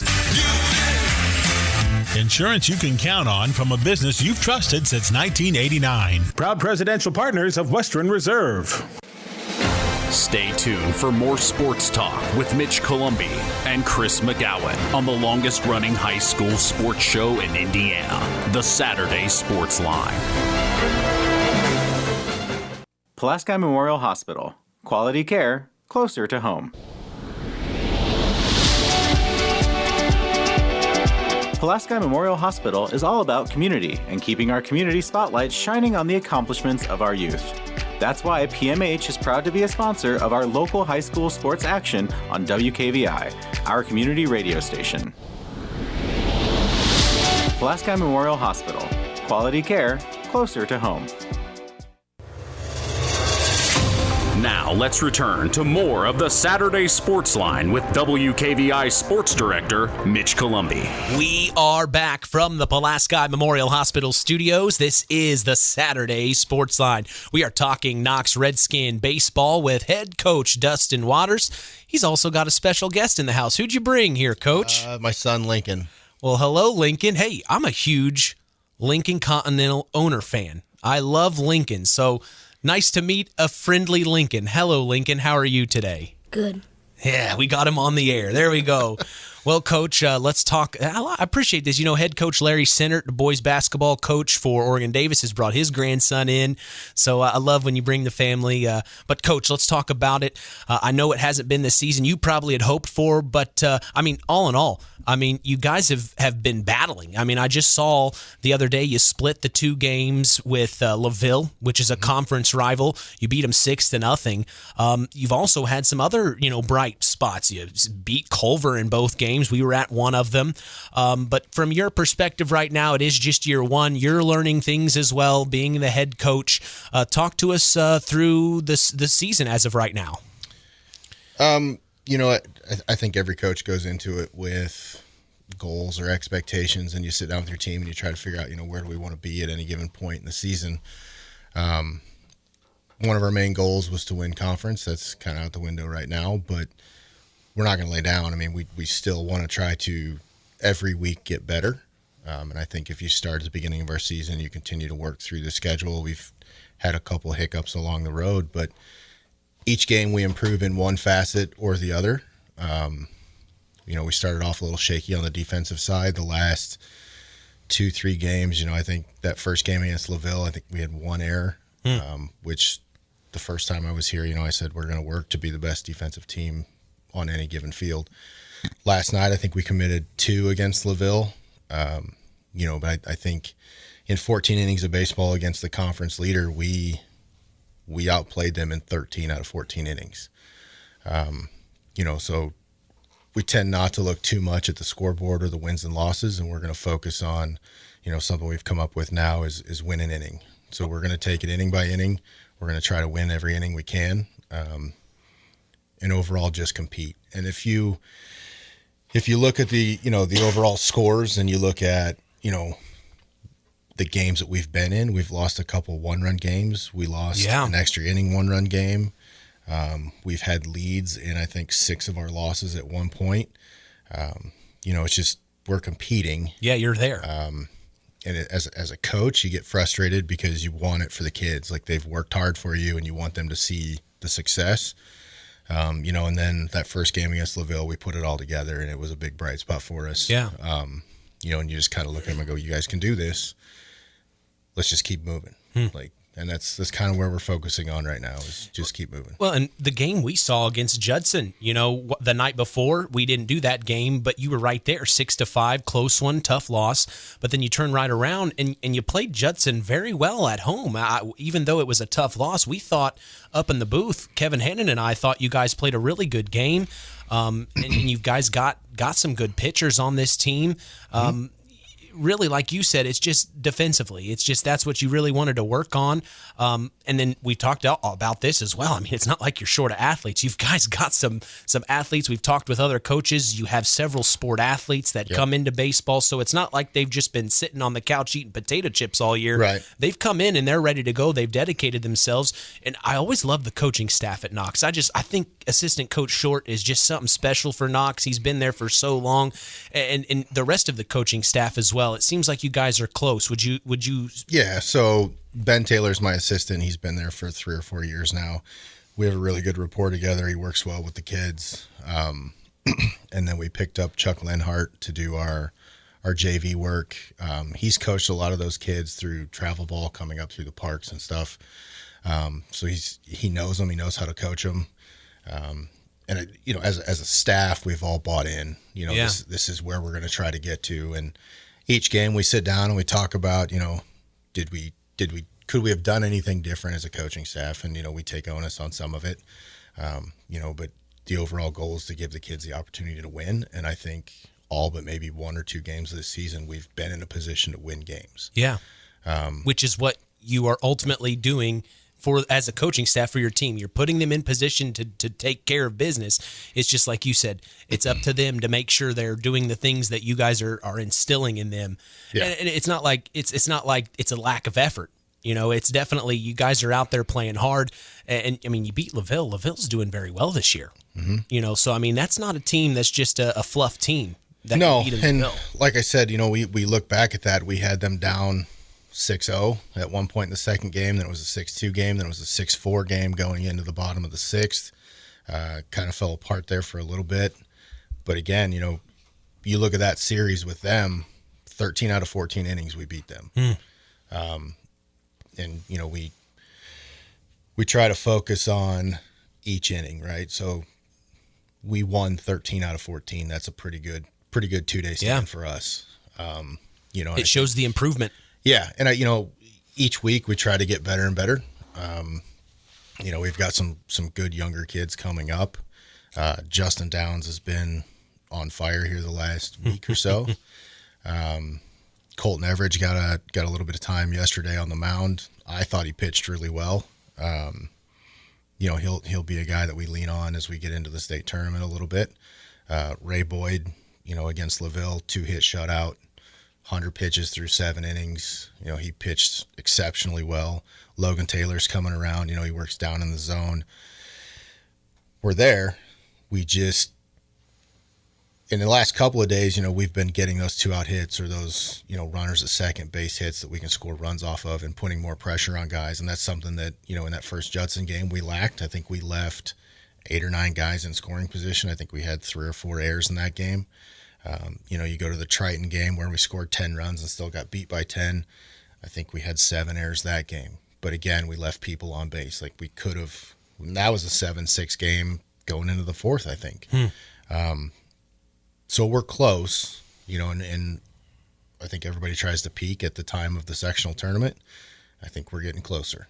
So we're going to practice today and get ready for Winamac on Monday. Yeah, we're looking at your schedule the rest of the way. You'll see the Warriors twice next week, one on Monday, then the next one on Tuesday. We'll be there for that game on the 13th here in Knox. We're excited about that, and we had a chance to talk with head coach Mark Hendryx. He's very happy with where his ball club's at right now.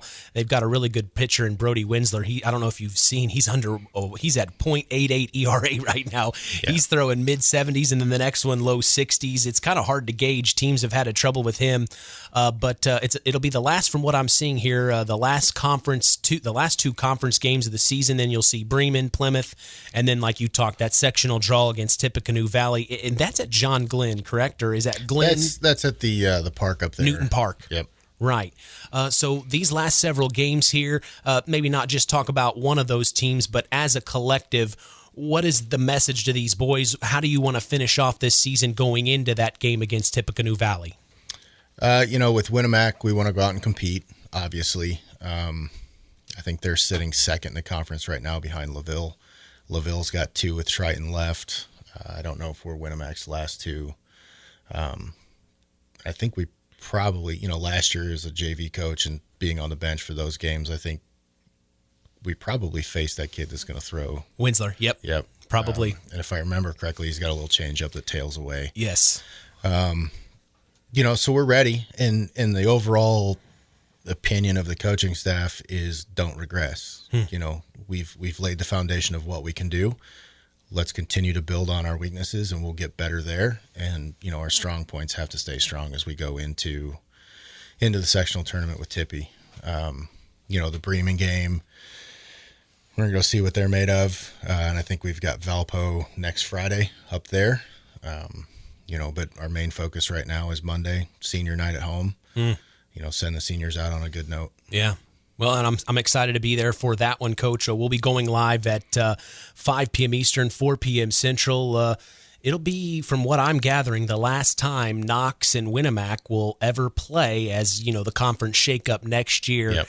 And when you really think about that, it's kind of crazy, even from an outsider's perspective. I'm not from the area, and I know Knox and Winamac have historically always played each other. It'll be sad that this will be the last time. I guess you could call it somewhat of a rival, the rival on State Road 35, so to speak. Interesting how that'll shake up next year, but potentially the last time you guys ever play Winamac. Very interesting there. So we'll be there for you on Monday. What is something maybe you've learned through this process as first-year head coach? Just something that you maybe learned, gotten maybe wiser for? I think it's your son Lincoln's shaking. Yeah, he knows the answer over here. What's the answer? What's the answer, Lincoln? Yeah, that Lincoln's the best bat boy in the conference. No, I think it's confidence. You go into it with expectations, right? And you can always look back and play the what if game. I think, what if we make this play? What if we do that? Where are we sitting now? And I think, for me, not doing that is something that I've kind of picked up on here down the stretch. Is we can't look back, we can't go back and change it. We can learn from it, but we can't play the what if game. It's a 20-some game season, right? And there's always going to be a point in any game where you go, that was the turning point. What if we'd have done this? What if we would have done that? But trust your kids. You've taught them how to do it. They want to do it, and you got to believe in them. And you can't look back and think, man, we should have made that play, because they're trying.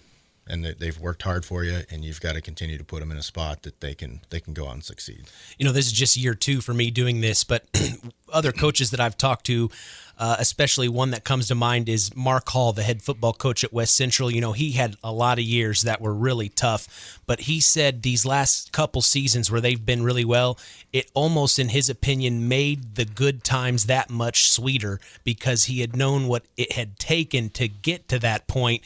Going through the tough seasons, in his opinion, made him a better coach. So, it's not the first time we've talked with coaches that have that mentality. To go through the tough times is almost, there's beauty in the struggle, I've said before. There's almost beauty in the struggle.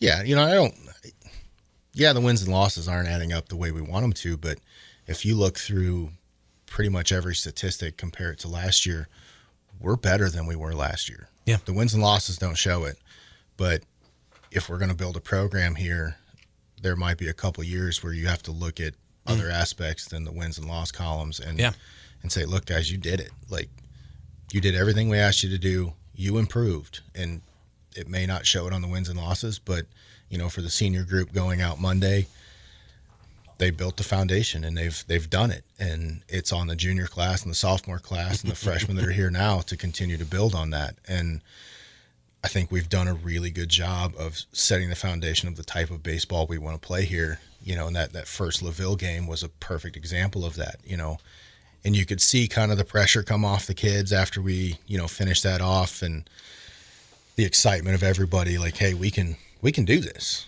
and I hope that they understand that I'm proud of them and that I appreciate all the hard work they've done, because I believe in them and I know we can do this. And that's not the first time I've heard that either, Coach. Tony Stasiak from Winamac, his first year last year as the head girls basketball coach, I think they had only won 4 wins, and he says that exact thing this year when they end up getting to the sectional championship game. If it wasn't for last year's seniors setting the foundation, we didn't have the season we wanted, but that set the tone for the underclassmen coming in the next year, and then look what happened with them.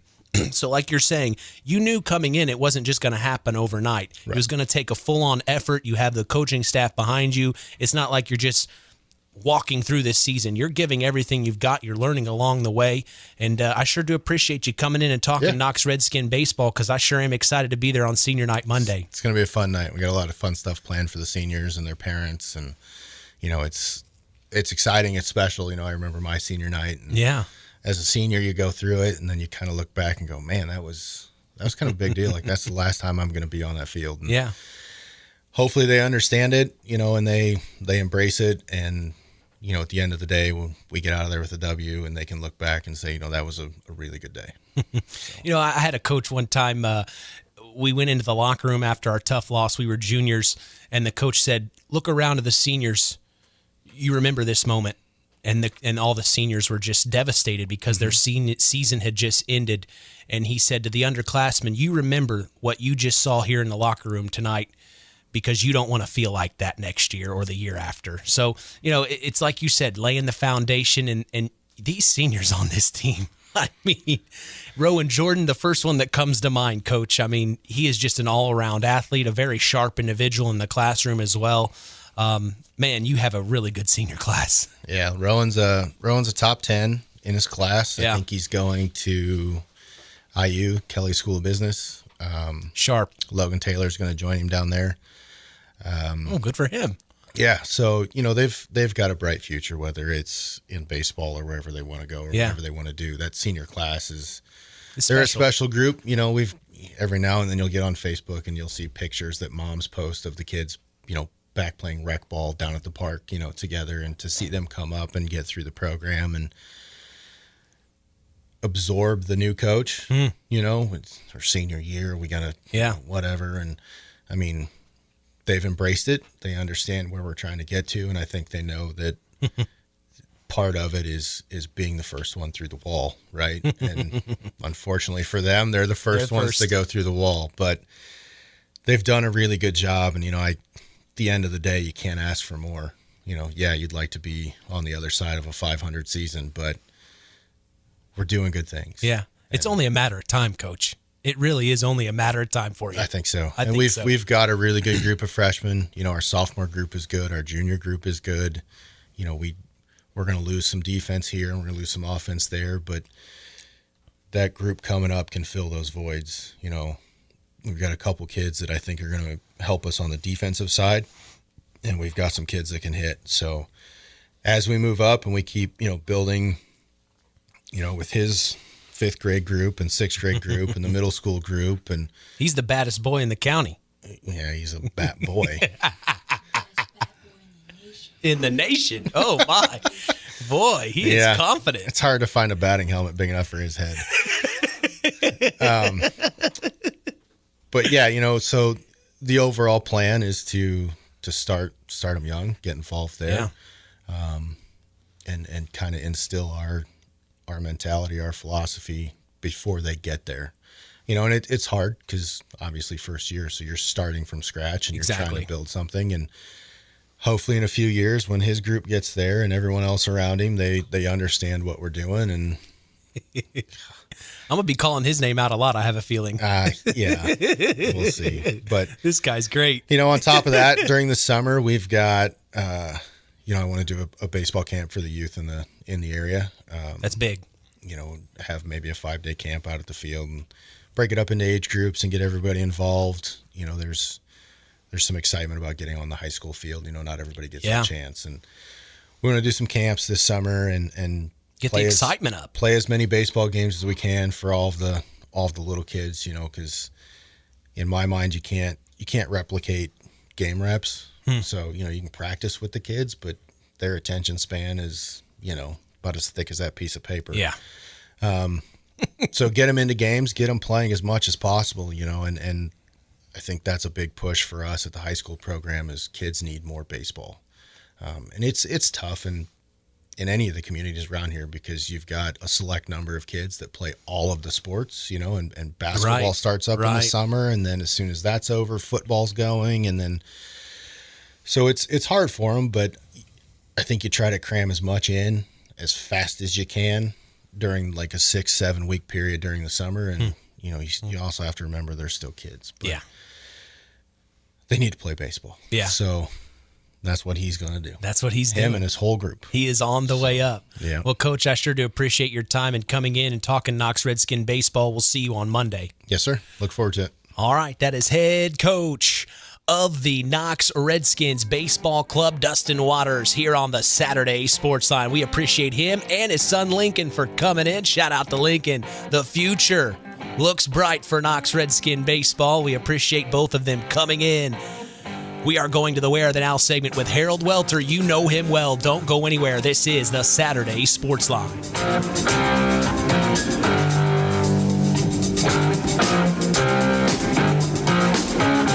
0-2 from Barnes. Swung on. Gloved by Cheryl Barnes. She dove for it head first. That's out number 3. A runner left stranded, but 1 run crosses, and it is the tying run. It is the historic cross-county battle between the Knox Lady Redskins and the North Judson St. Pierre Lady Blue Jays. It's 1-1. Would you have it any other way?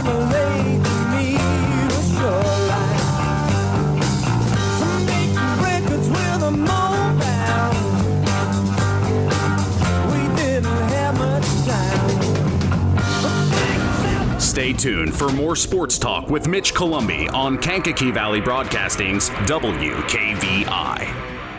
It's time now for Where Are They Now? A look back at more than a half century of local high school sports coverage on Kankakee Valley Broadcasting's WKVI. Today's program is brought to you by Osborne's Mini Mart in Knox. Now let's meet one of the local high school sports figures from more than 50 years of WKVI sports and find out where are they now?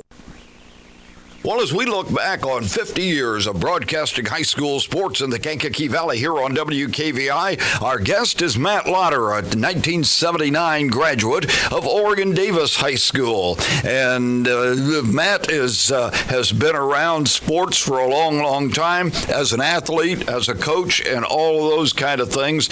And played on the 1979 sectional championship basketball team. And Oregon Davis hadn't won one since '67, and you came close, had some good teams, but that senior year you finally got it. What is the most memorable game that you ever played in at Oregon Davis? Oh, it'd definitely be the sectional championship in '79 against South Central. Yeah, our community really came together. Having all the fans there was just outstanding.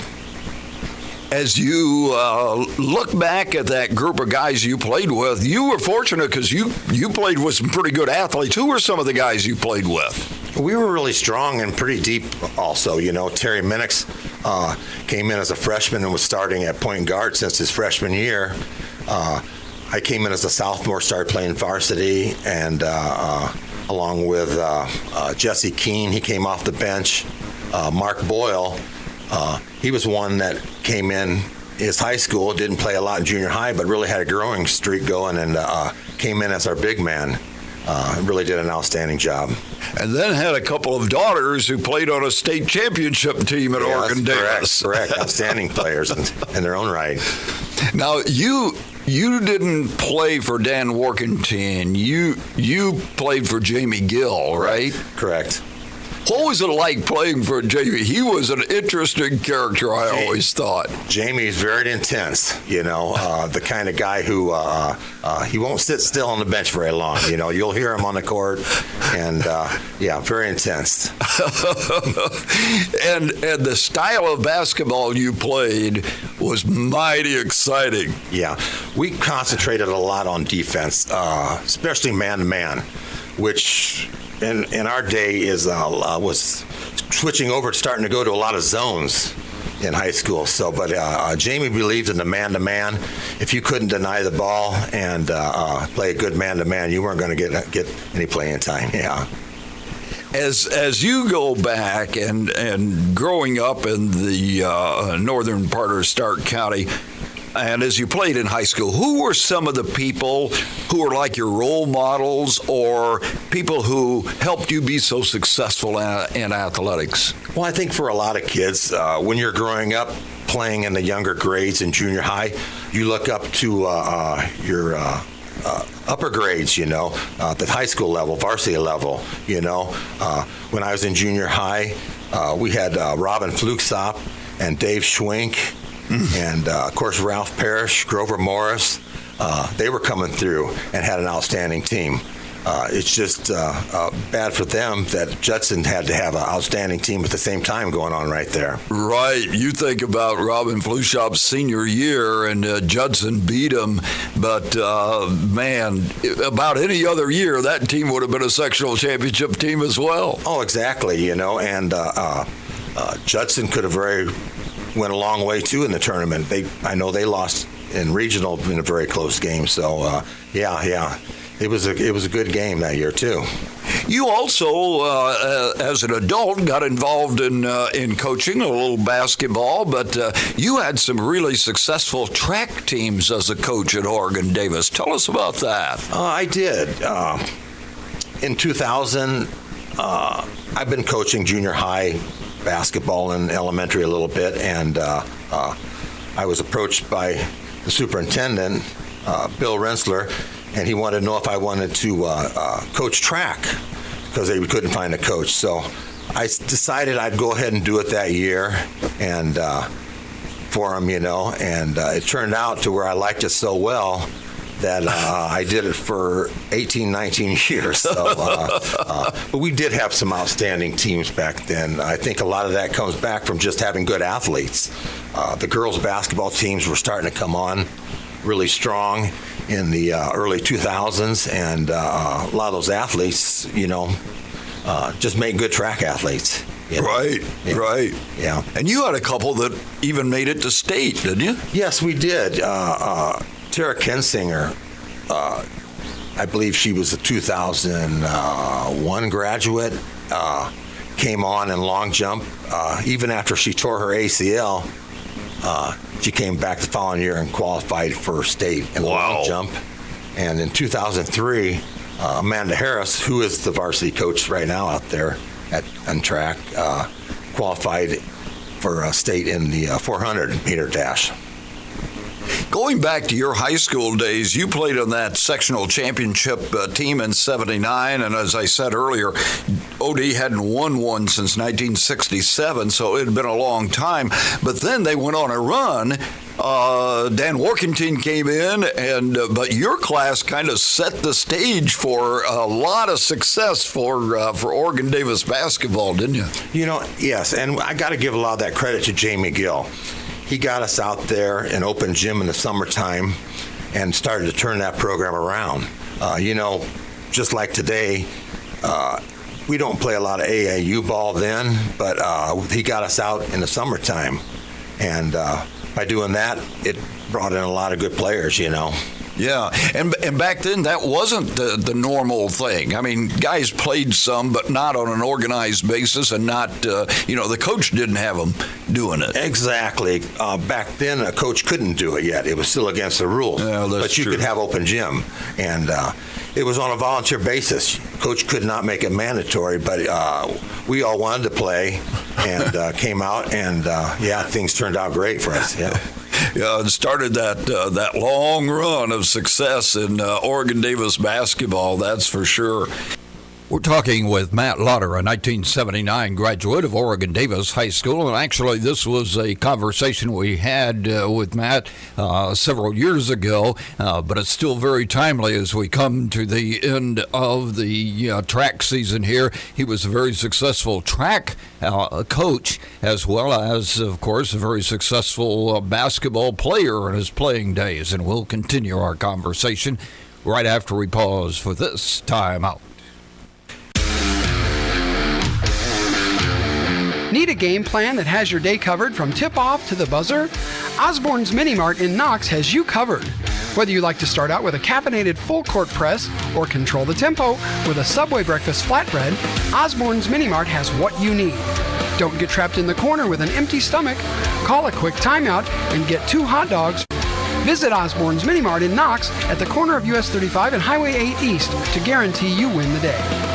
Our guest in our Where Are They Now segment is Matt Lauder. He's a 1979 graduate of Oregon Davis High School, a guy who played on a sectional championship basketball team, the first sectional championship basketball team OD had in 12 years at the time, but then they won the next 2 and then a whole bunch of them after that. But Matt, what I wanted to ask you is, growing up, and you've done a lot of things since high school and did some coaching, as we talked about, and so forth, but what did you gain from being a high school athlete that has helped you in life? I think a lot of it is the respect for the game, and a lot of it is you got a lot of young kids looking up toward you, So as you treat them right and try to mentor them, and that's what we had when we were coming through too, a lot of good mentors.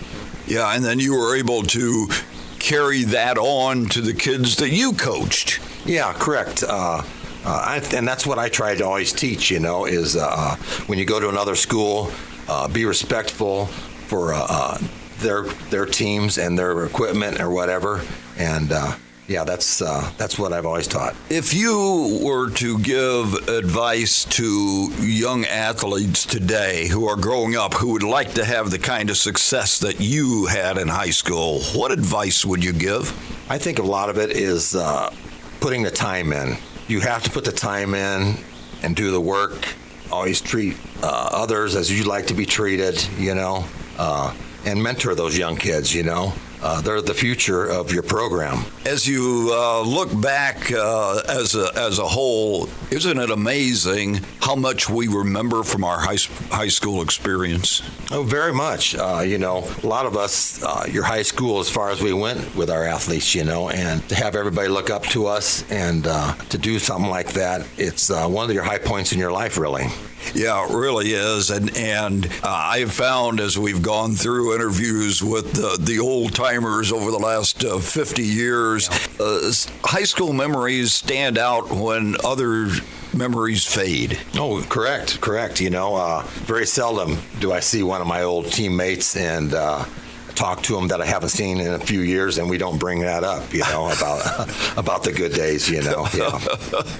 It really is. Matt, thanks for taking time and visiting us with us here on this segment. It was certainly fun watching you guys play back in those days, and it just doesn't seem like that long ago to me. Well, it doesn't seem like 40 years, but time goes.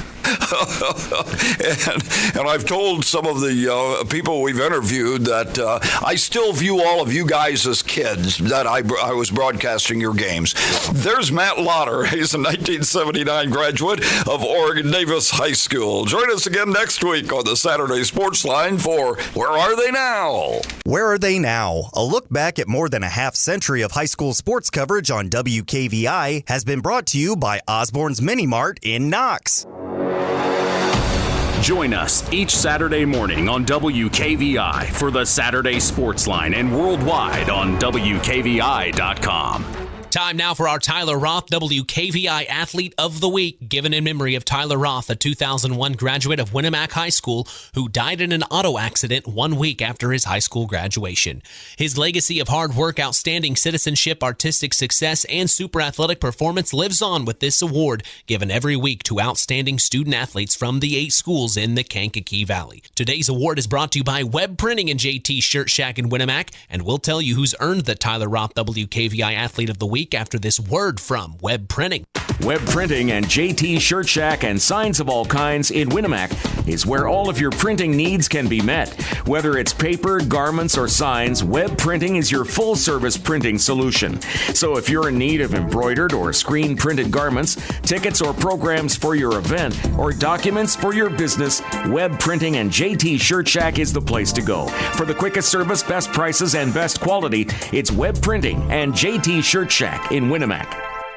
Our Tyler Roth WKVI Athlete of the Week for this week is Lexi Johnson, a member of the softball club at South Central High School. Lexi had an amazing week for the Lady Satellites. We witnessed her break the single-season strikeout record for South Central this past Monday by eclipsing 180 strikeouts. Last week, she broke the career strikeout record and has surpassed a total of 400 strikeouts in her career at South Central. She's only a junior.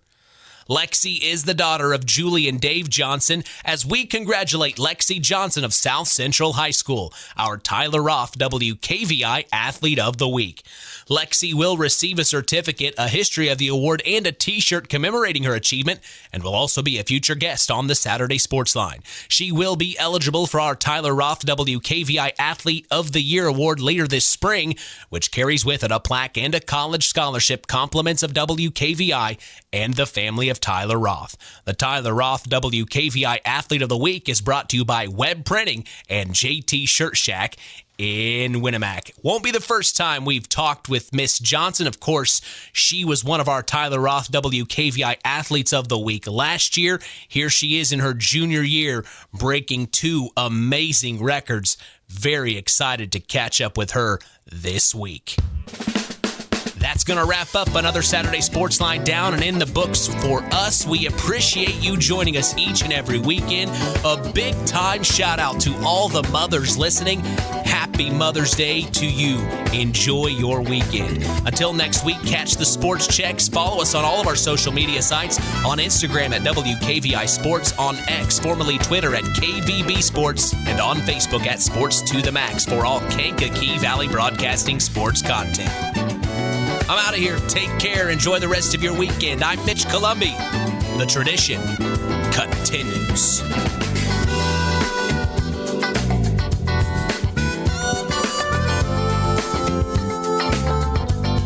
From the Pulaski Memorial Hospital studios of Kankakee Valley Broadcasting's WKVI, you've been listening to the Saturday Sports Line with Sports Director Mitch Columbi and Sports Analyst Chris McGowen.